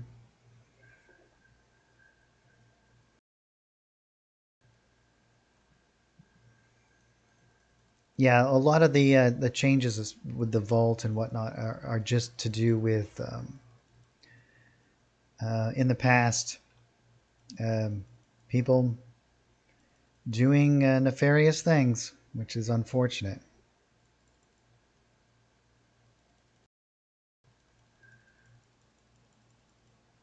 Yeah, you bet.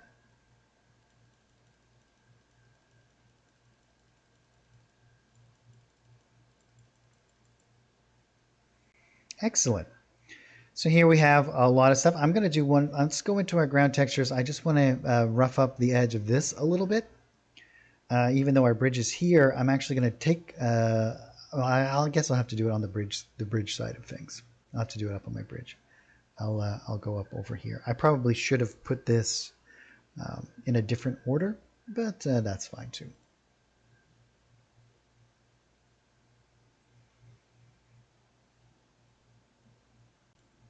Let's see if I just type in dirt, what we get.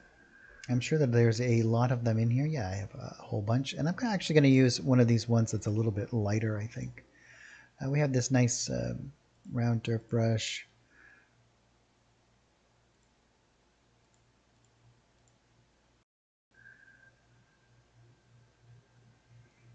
This one's from the Jungle Art Pack.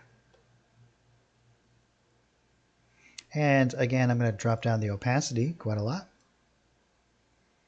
And I'm just going to start to, kind of make this. And then I'm going to grab this, and I'm also going to change its color a bit. We'll do some dark and lighter ones, so I'll have to adjust this slightly, make it a little bit lighter. Perfect. And again, make sure that our opacity is down.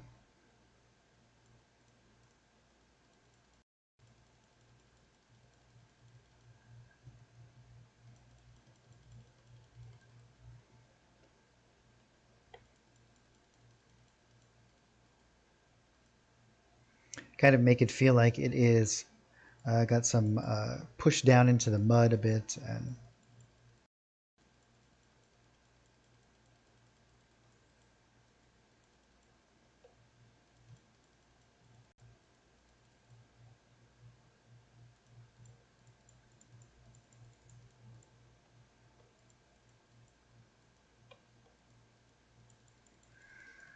Where it's just been kind of trampled over time and time again.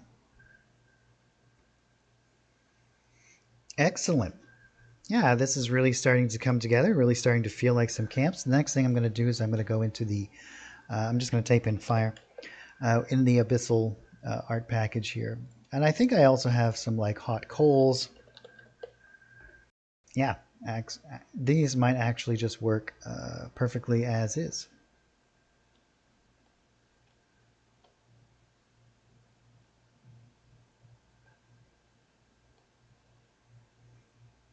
And I think I will go down, I believe, yeah, that's where all of this stuff is. So I could just drop this right in here, just like this. Let's see, let's make this like 1.4, might be a good size. Looks about right, and just go boom.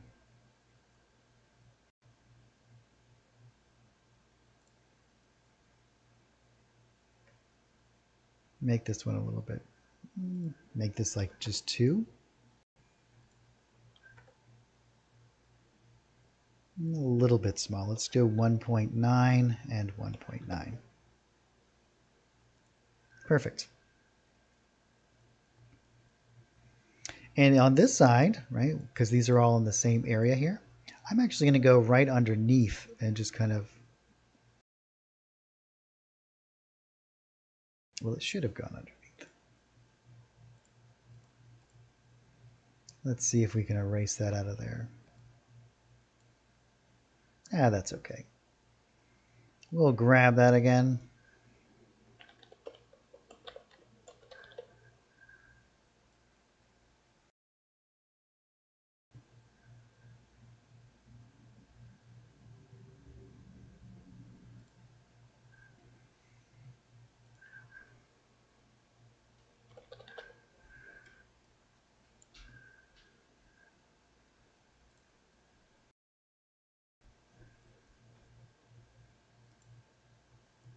And we can even just grab some of these hot coals as well.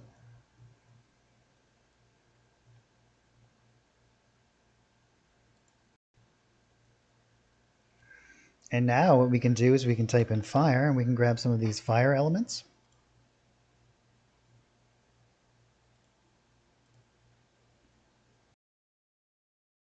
And let's grab something like this, I think.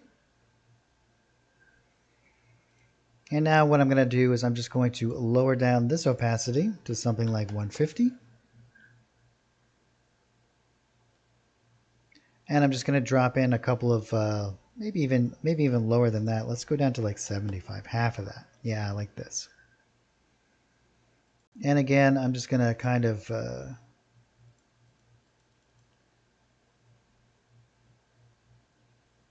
do some of these elements. But what I'm going to do is I'm going to do some of these like really transparent elements. And then I'm going to do some much more opaque ones.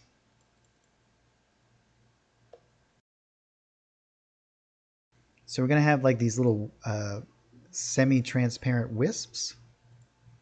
And then we're going to increase this.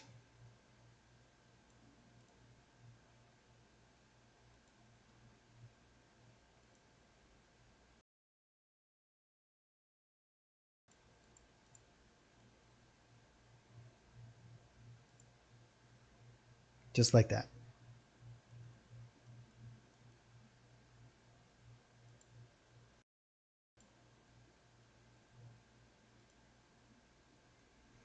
There we have some nice little fire elements going on here. Very cool. So we got our encampments pretty well done.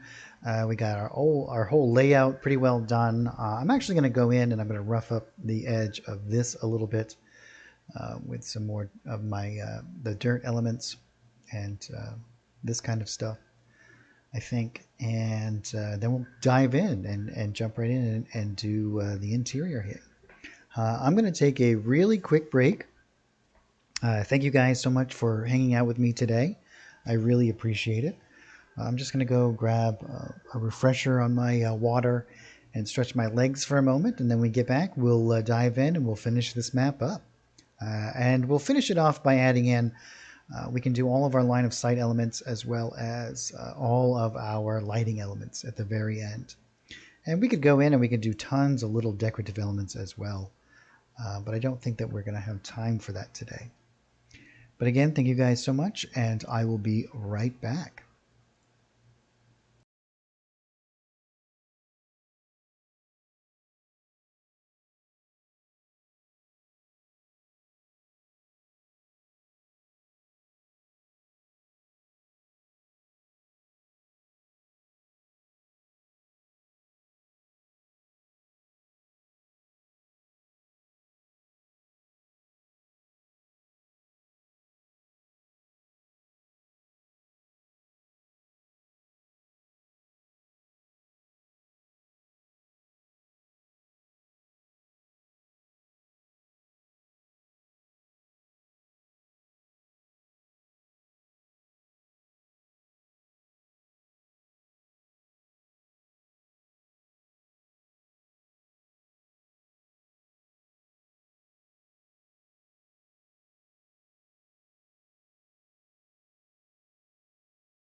Hello and welcome back.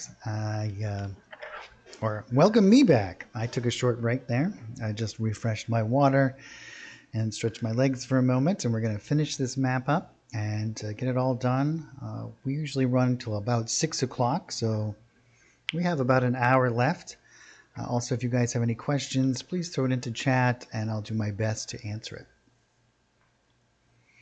So here we have our camps all created and all set up here. We have a pretty good little layout here. And now we're going to start working on our little battleground in the middle here.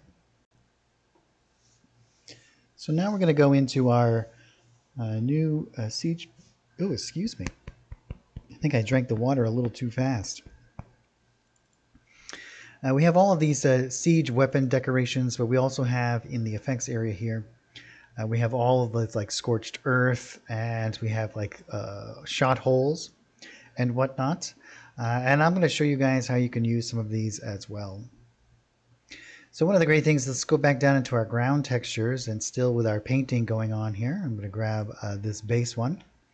See what this is. We can zoom in here. This is like all of the scorched elements that you might find in a burnt area. And again, we can lower down the opacity of this and build this up in a much more natural way, or we can just use it as is. And so I can just start to stamp this around. Let's actually go back here. I'm going to actually start off with it in a completely opaque way here. So let's say we're going to just stamp this out here, and you can see we created this nice patch out here. And let's just look at the difference between the two here. And this one is a much more texture-oriented kind of element here, right? It's much more heavily laden on the actual battlefield itself. And this one is a lot easier to kind of manipulate. The other one is much more rigid. So I'm going to now drop this down to something like 50, and I'm just going to add in some other minor elements around it. And we can do some large ones. And you can see I'm just really basically kind of just changing the area here. And I'm going to just move around and click once in a while. And I'm going to constantly be adjusting my opacity here, making it feel like that lots of stuff has kind of gone on out here. And I want this to kind of bleed in underneath some of these elements. Like during conflicts that they have thrown out, who knows, perhaps it was magic or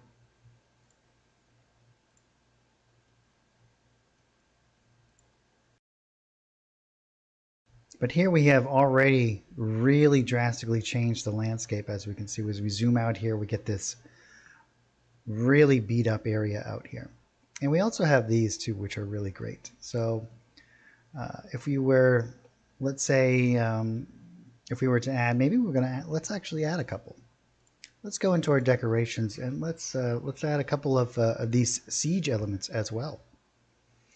So we can come over to the catapults or trebuchets. Let's actually look at our catapults here, and we'll grab one.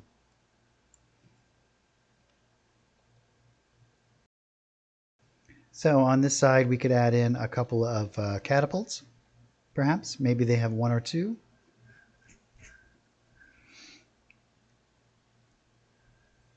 And I'm going to go to this area, and I'm just going to stamp one right into something like this.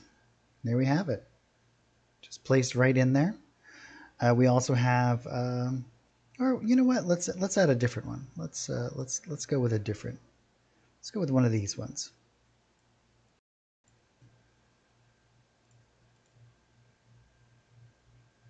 Something that's got a little bit more of a flair to it. And maybe we're going to put it somewhere like here. Well, yeah, let's put it like over here.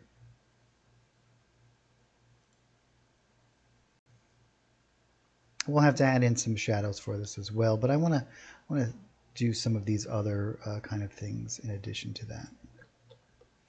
What we have here, excuse me, is we have some of these shots, which we could load this right up if we so wished. We might even want to build like a little pile of them on the side here.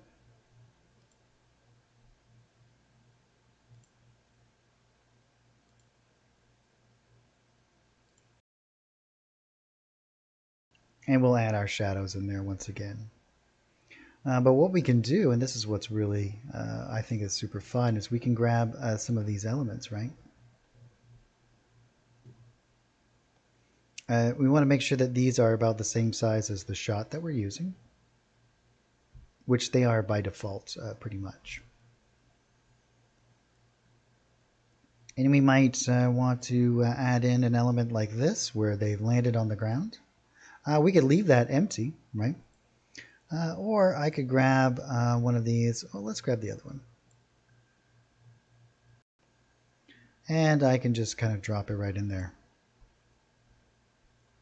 So we have this like perfect little, perhaps they shot and it's still laying in the ground right there. So you can add a lot of cool elements like that. Also, if we go into the other Siege art package, in our decorations here, we have lots of weapons and whatnot. And I did a whole bunch of them, like swords we could do sticking up out of the ground. So we could really start to make it feel like, let's maybe create a new painting layer for this.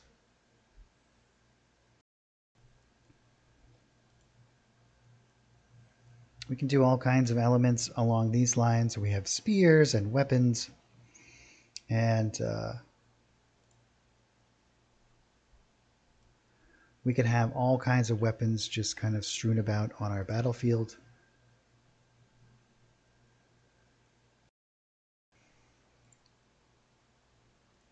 And I will go back into the other art package now, and I'm actually going to go back into my ground textures, and I'm going to start using the other one now.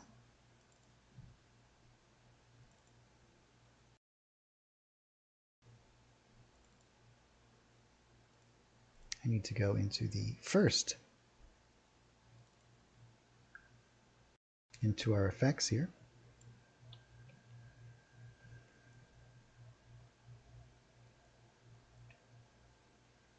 I think I'm going to make this quite large, but I'm going to drop down my opacity.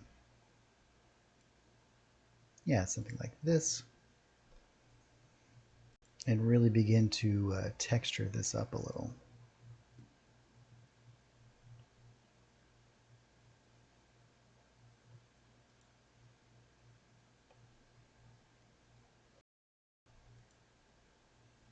Yes, very cool.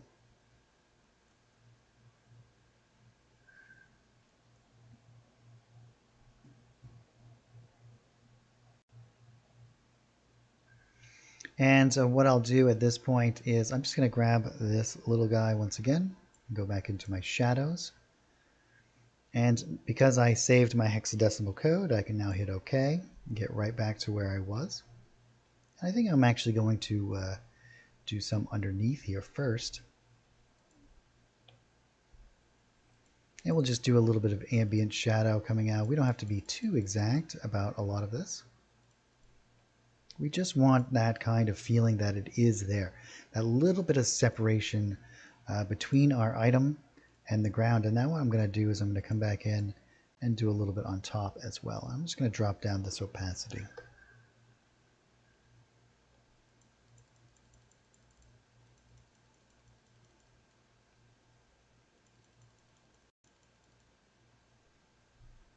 And let's exaggerate this. I'm going to make this quite long so I can just kind of click along this edge here.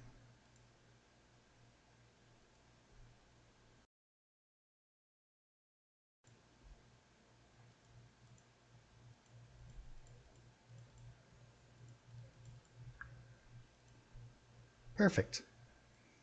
Now it really feels like it's part of the scene.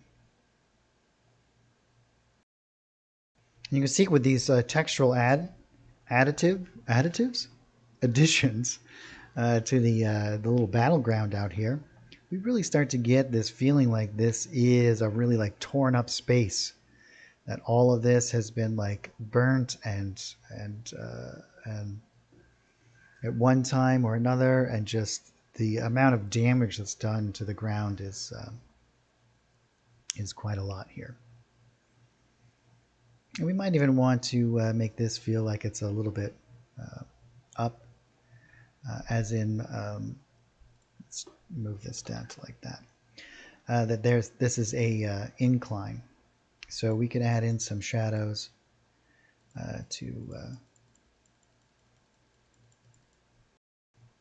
in addition to this as well.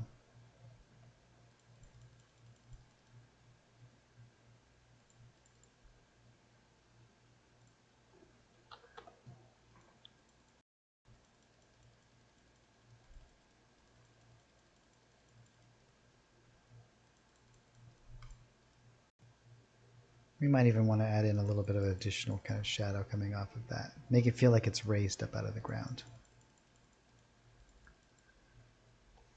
So you guys have lots of games going on this weekend, I hope.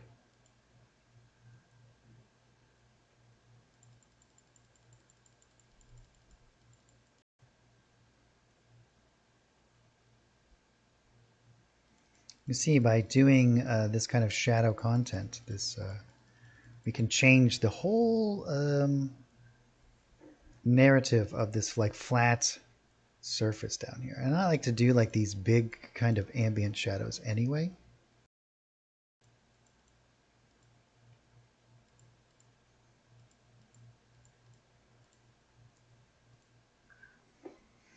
Ooh, session 0. Those are always fun. Yeah.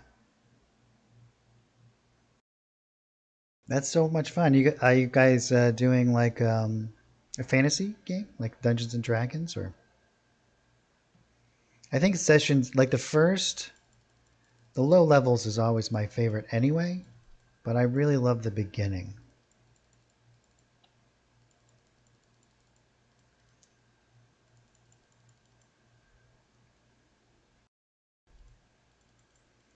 All right, now we have a pretty good base, right? Like that we've created here.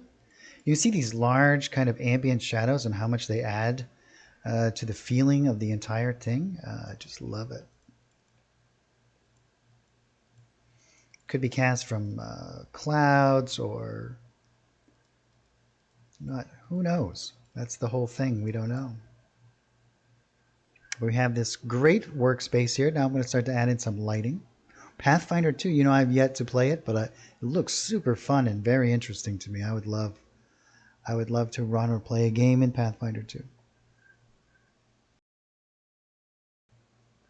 Yeah, very cool. Add a tiny bit more shadow right there. All right, so now that we have all of our actual visual elements added to our field here, I'm feeling pretty good about everything.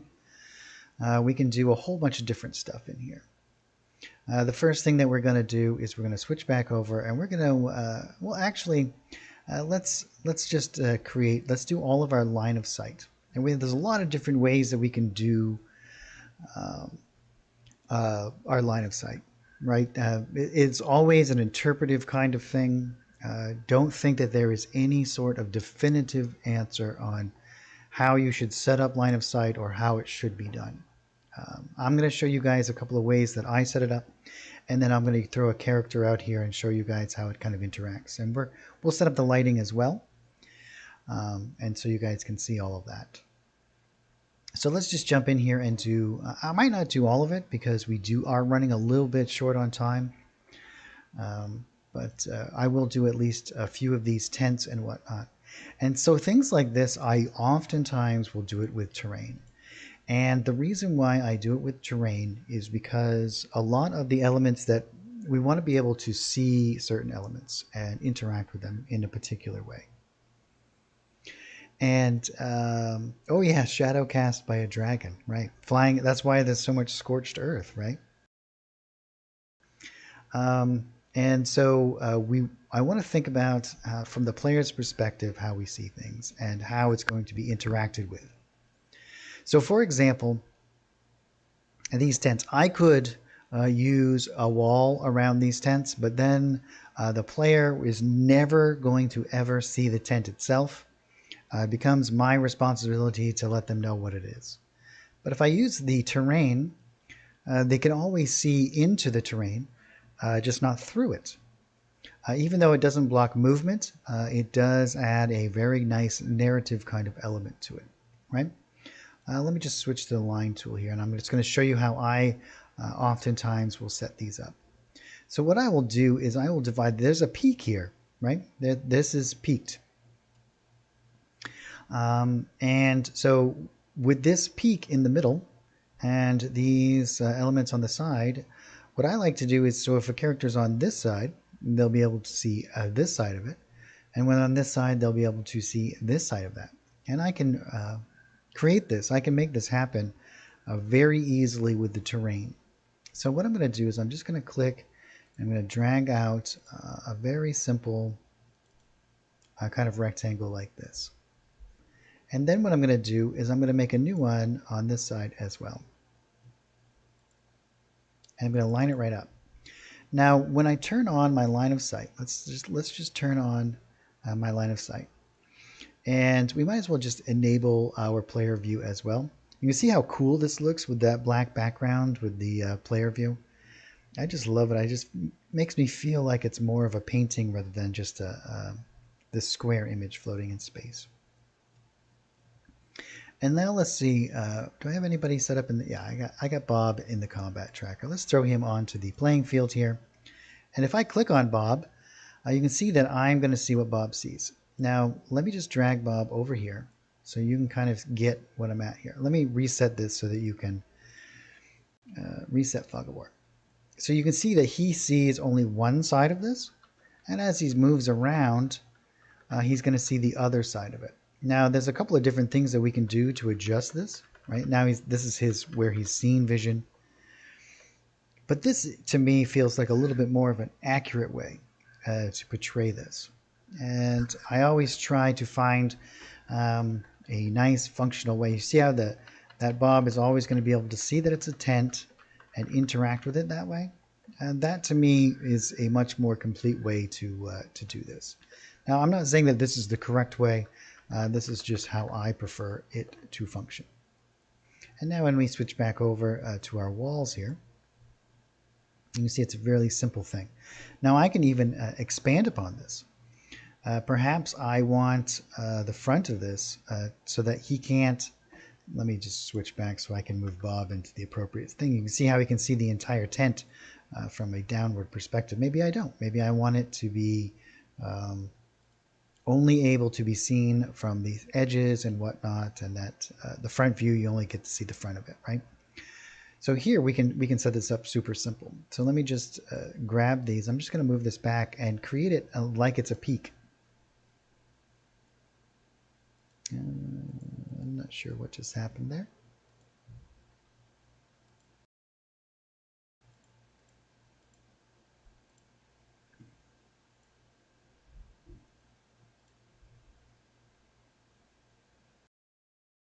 Interesting. Let's delete Bob from the map here and see if we can get our vision back of our line of sight. Well, I wonder if I start to make a line.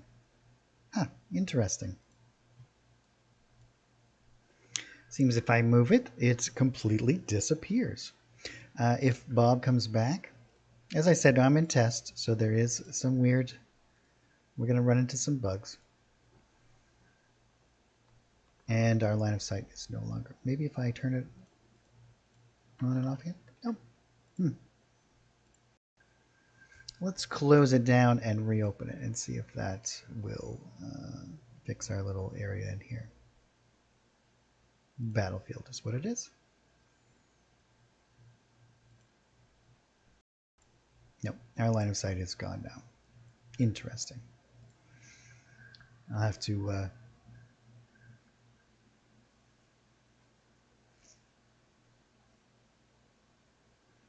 oh yes, that is correct. And this is from Twitch. Radham Dane says that the only negative is that if they move into the tent, then they'll be able to see everything outside. That is absolutely true. And we can also get around that. We can there's other ways that we can interact with it. I'm going to delete this layer just so that there's no issues and create a new one. But here, let's replace one particular element of it. Well, not replace, but add in addition to it, and this will alleviate that problem. And I'm going to show you something else as well. So let's jump right in here. And what I'm going to do is I'm going to set this back up again in a similar fashion, but I'm going to put a little bit of an angle here and double click, boom. And then I'm going to do the same on this side and double click. And then I'm going to do one here and double click to end that. And now when we switch back over, hopefully Bob's vision is back to where it was. Now he can only see the front of the tent and the sides when he moves around, right? If that is something that's important to you, I don't really care about the front necessarily being something that's visual. And what was said was that if you move inside, now you can see outside, right? Oh, how are we going to fix that? Well, we're going to jump back over in here and we're going to go to our pit. And in our pit, we're going to turn off is toggleable, and we're going to turn off blocks movement. And now I'm going to use my pit around the entire outside.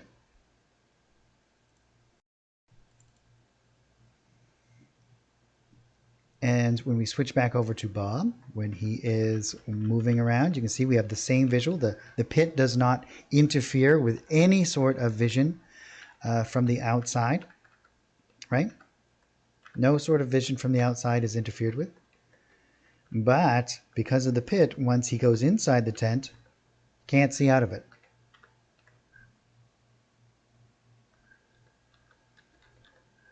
So by using these in tandem, by using them in a collaborative effort and adding in that kind of,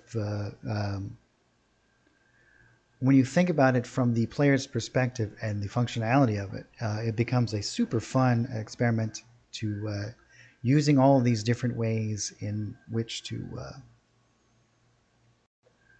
add in all this stuff. Oh yeah, no problem, guys. Absolutely. I'm glad that you enjoy it. So if we go back now that we have all of this kind of set up this way, let's do another one. This particular area here is not really that important to me. I know that some people I've talked with in the past like to know that in the front you can't see anything that you shouldn't see. But for me, if I were to do this, I would only create this situation.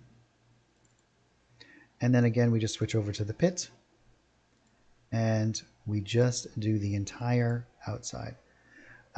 Wait, I should have turned these off because now he's not going to be able to move outside of it. And it's going to have this weird toggleable thing on the outside.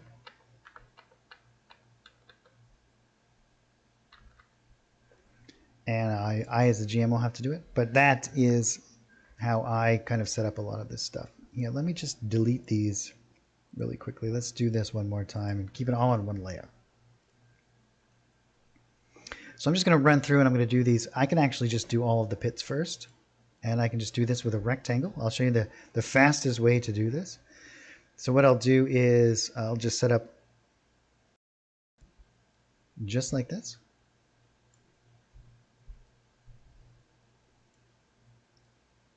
And I would go down and do all of the, I would set them all up first. And then I'd switch back. And we can do it with a rectangle or not, but it's not really that important. And if you hold down Shift now, you can only go in straight or lines or, which is another great feature.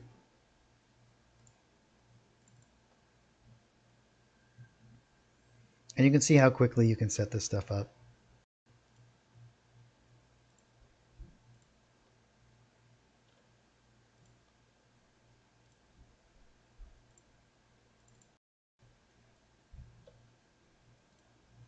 And we'll do these ones, and we'll do the walls. We're down to about a half an hour left, so we'll do this one encampment.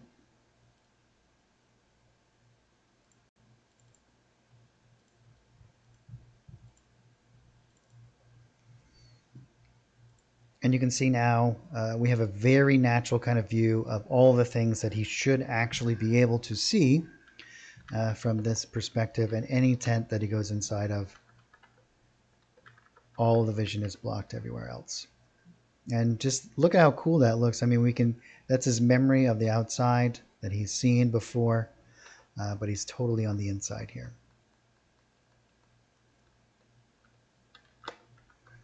Super fun stuff. And we can even go in and do this one as well. Exactly the same way. And the way that I actually do around, and this is probably a good one to do besides like our walls, and we should actually do our lighting too. But why don't we just turn on our lighting for a second here? Set up our ambient light source. Maybe we'll make it sunlight. And this will create some little ambient shadows as well for us. From our line of sight here, maybe we'll make this down to like 2, just a little bit, as you can see here. Which just adds another cool kind of element to it. So if I click off of Bob, you can see we get this really neat little shadow stuff from it as well. And if we click on Bob, you can see that all of it is still working exceptionally well. Switching back over to our walls, let's grab this, and I'll actually grab my ellipse tool. Usually, it seems that if I move these, they just completely disappear. Let's try it one more time and see what happens. Maybe I'll make a new layer just so I can delete it, just in case. But I'll create something like this, usually, and then just select them and move it into the right spot. But you can see currently, it seems to make them all disappear.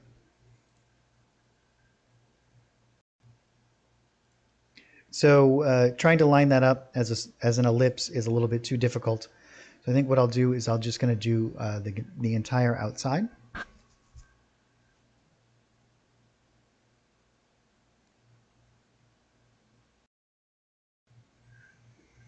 Oh yes, Bruno, that would be very cool.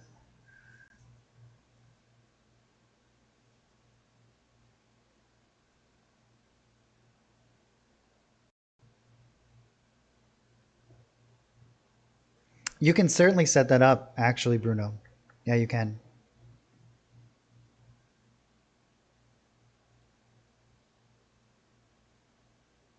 Yeah, you can put a pit in a pit, and you can do large areas in a pit. I've definitely shown, I use the pit all the time. It's one of my favorites. So yeah, you can use the pit to do a lot of elevation changes. You can certainly do it.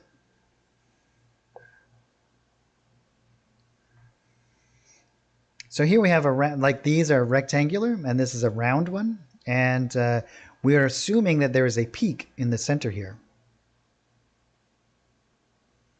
Yeah, you can put a pit in a pit. You can put pits and a pits and a pits.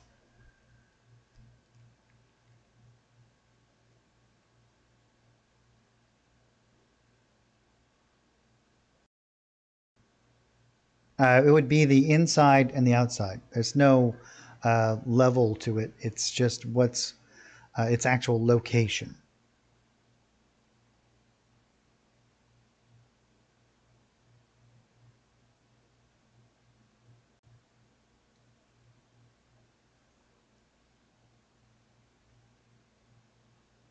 Yes, that's correct. The enclosed space would be the lowest. Yep. So here we have a round thing where we have like this peak in the middle. And from here, things get a little bit more complicated. But I'll kind of show you how I tend to set these up. And I set them up in Well, depending on how much visibility is necessary, I will either set this up in half or thirds or quarters. So basically along the lines of this is primarily our players will be coming from this direction and viewing it this way. So in this, I would probably just do it in a half, and I would do same kind of thing. I would do straight across, and then we could do each little interval here.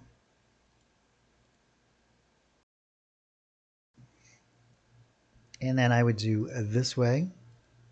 But you can divide this up into thirds too, or even quarters, depending on the size of the object. And this way, when we are moving around, and this is what I do oftentimes, is I will try out all of these different things to see how they function and what is the most important. But you can see from one side or another, it gets a little bit wonky when we're like here. But the overall effect, especially when you're moving in from this direction, I think is quite pleasing. But yeah, the main thing is experiment.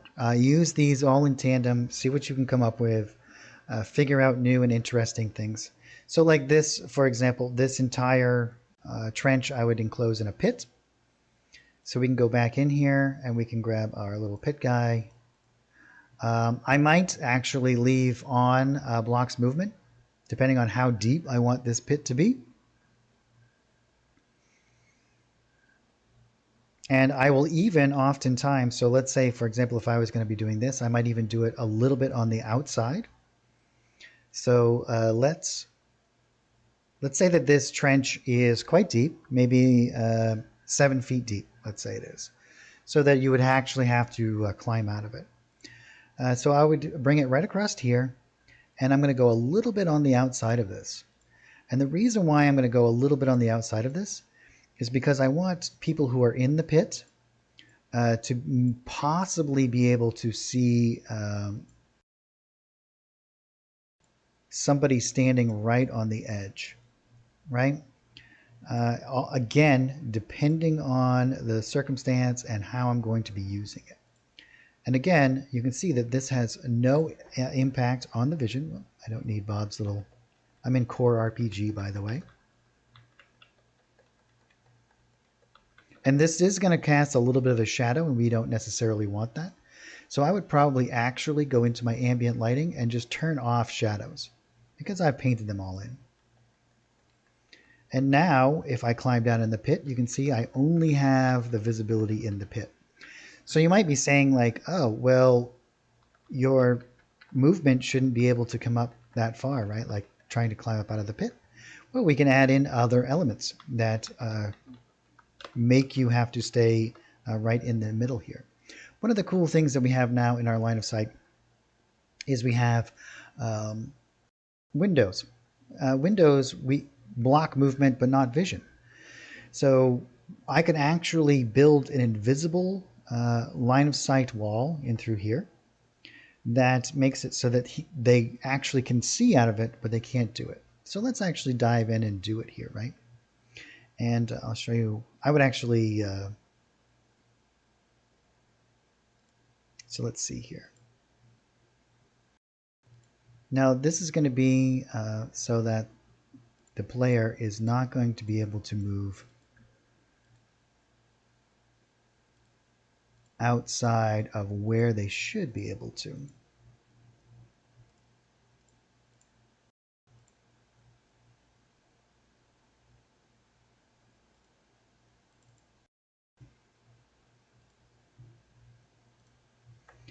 Now when I'm Bob, I cannot move through the invisible wall.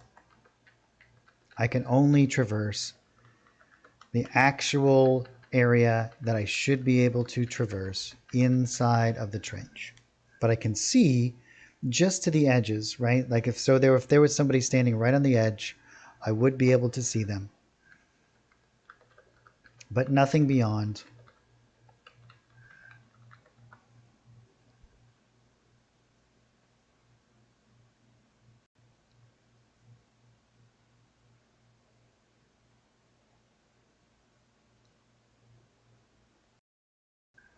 Yes, you can certainly do all of that stuff with lighting as well.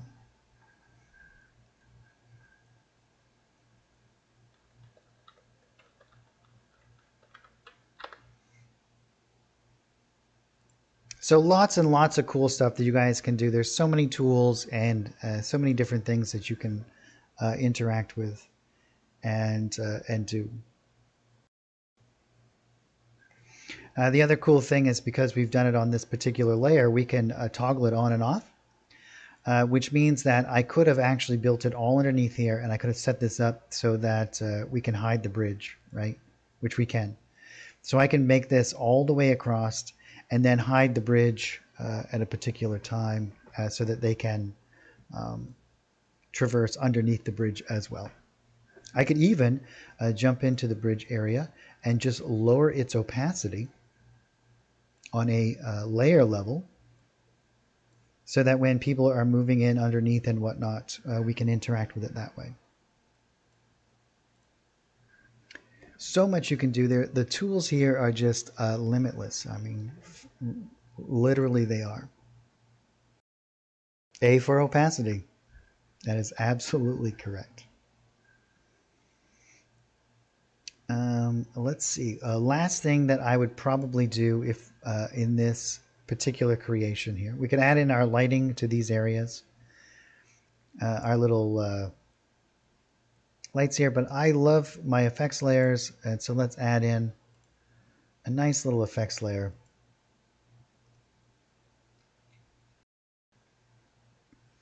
Why don't we do, we could do time of day is always a good one. And we'll drop down our amount here.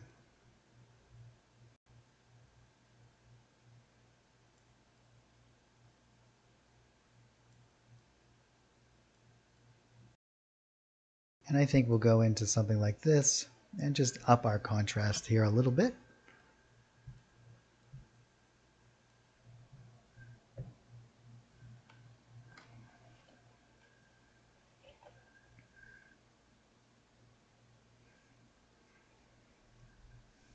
Yes, the A actually stands for alpha channel, but you guys are right on the right track.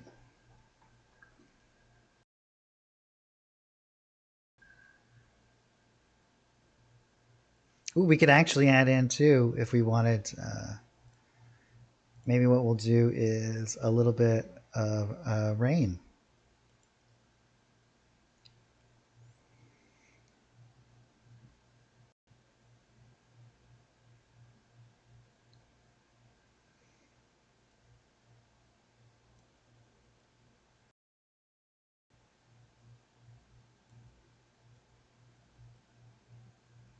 Maybe we'll have it coming in from this way.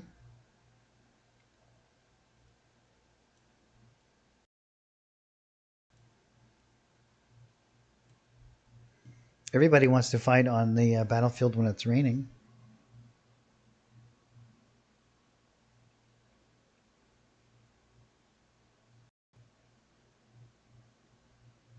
Yes, there is. There's a shadow occluder. So the shadow caster occluder is just for that. It's just for creating shadows. And it will even add in from player lights as well. So if you have like torches and what equipped, the shadow casters will cast shadows from it. Without, so you can set it up so that it's just a shadow casting kind of scenario without it actually blocking light or vision.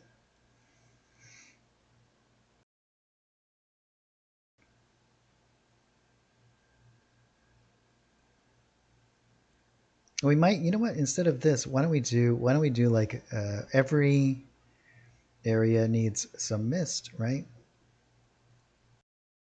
Let's slow down our mist here a bit. Instead of mist, let's actually use clouds. And why don't we add in a nice a mask?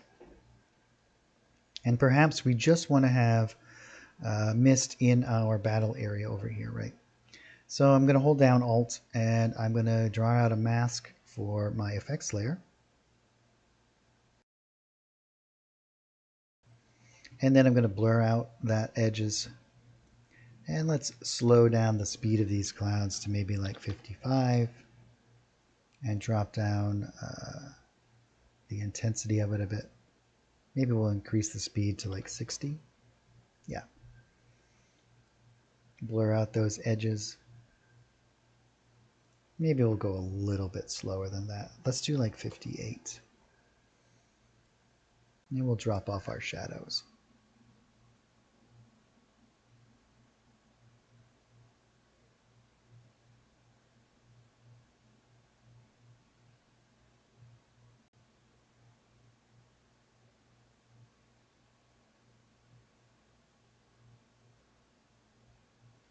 Right, every tree stump and small shadow. There's no height indicator. There isn't. But the way that you get around it, there's a lot of fun tricks. I wish I had enough time to get in to doing it, but we'll do it next week. We'll dive in and we'll do a whole bunch of different lighting tricks if you guys want to.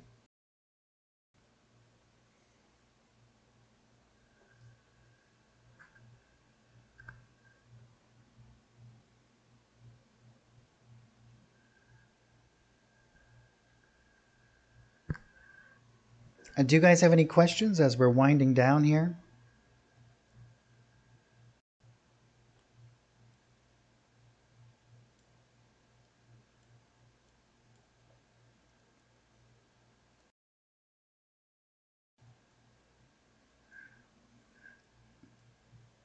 As we're finishing up the stream here, we got just about 10 minutes left.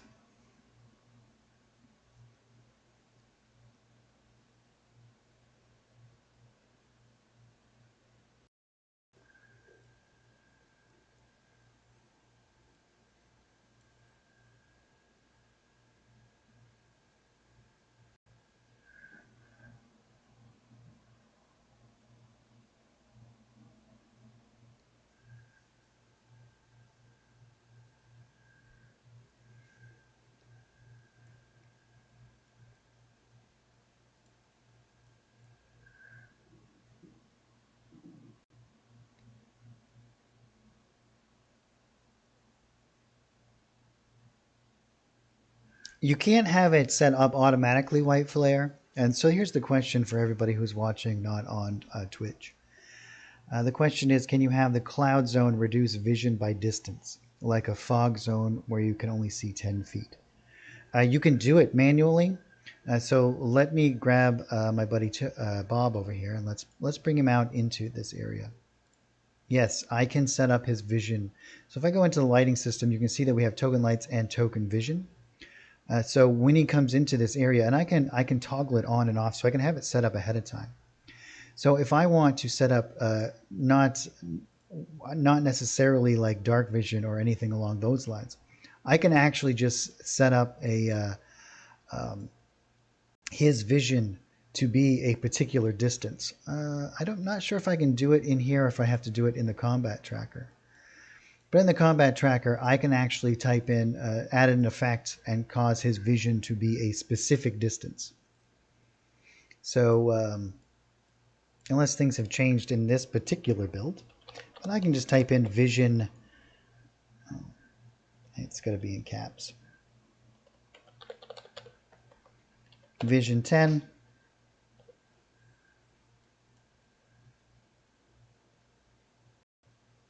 I believe. I could have this wrong because it could have changed in this particular element, but there is. So I can add in to Bob a particular vision amount, and so that it just sets his overall vision. But here we only have these ones. But yes, you certainly can. I forget the syntax at the moment. Yeah, you can either type it in here or you can make a custom one. And in fact, in the effects, there's now lights, but no presets. And it's just like vision.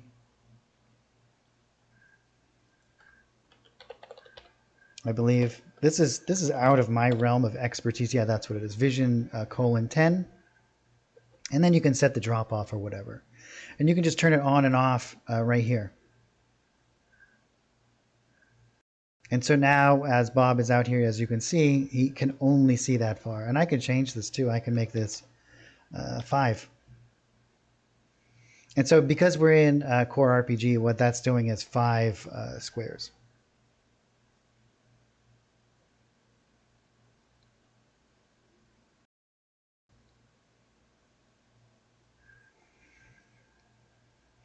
And you can also set the fall offs and whatnot. So you can make that a much less of an abrupt kind of change there.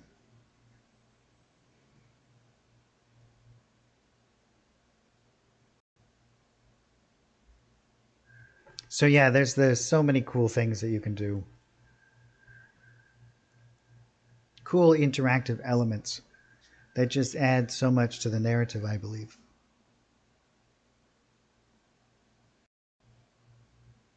Nope, it won't. It'll limit all of their vision. So if you just type vision and put 10, then it doesn't matter what they have for vision, that no one can see further than whatever you've set it at in your effects, even if they have dark vision.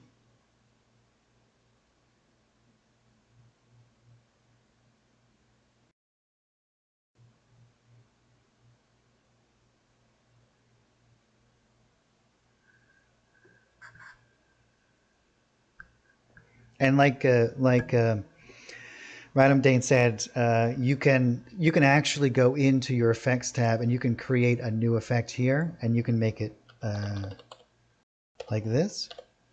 And now you can just drag and drop it onto whoever at any time, as you can see here. And even here, you can still turn it on and off.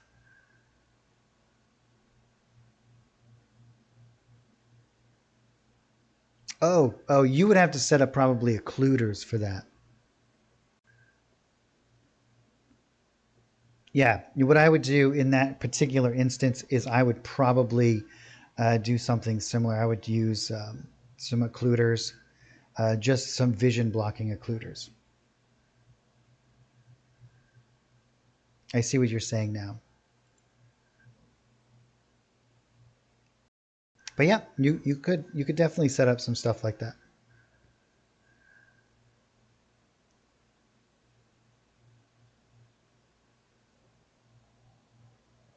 Yeah, what I would do is I would just set up an occluder right along the edge of where you wanted the fog to be.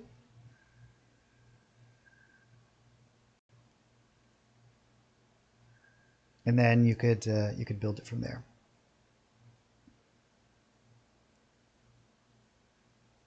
Yeah, you're so very welcome. Well, I'm going to call it here for today, guys. Thank you so much for joining me. I try to be here every Saturday. This last bit of time, I have had a couple of things that have come up, so I haven't been as consistent in the last month as I normally am. But from here on out, every Saturday at 3 p.m. Eastern Time, I'm here. I'm here for about 3 hours. And we go through all of the art stuff. We talk about all of the art related news and all of the art side of things for Fantasy Grounds.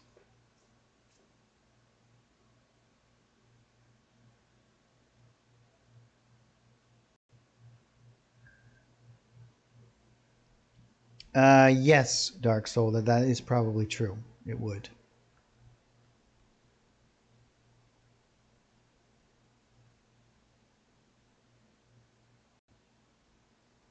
Yep, it probably would do that.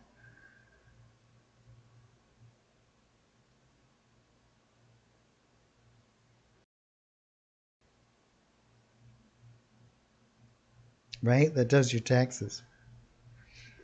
I would like that too.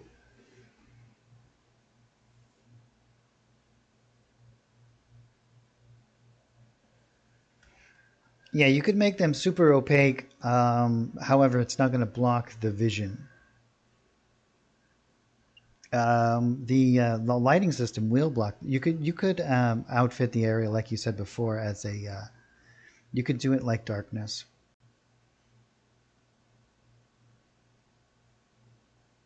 You could. I'll have to think about it and see if I can come up with a good way of doing it. Yes, tokens are always on top.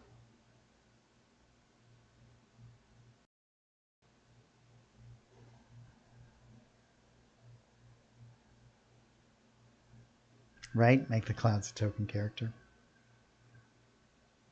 All right, guys. Well, thank you so much for joining me today. I'll be back this next Saturday at 3 p.m. Eastern Time. And so we will see you guys then.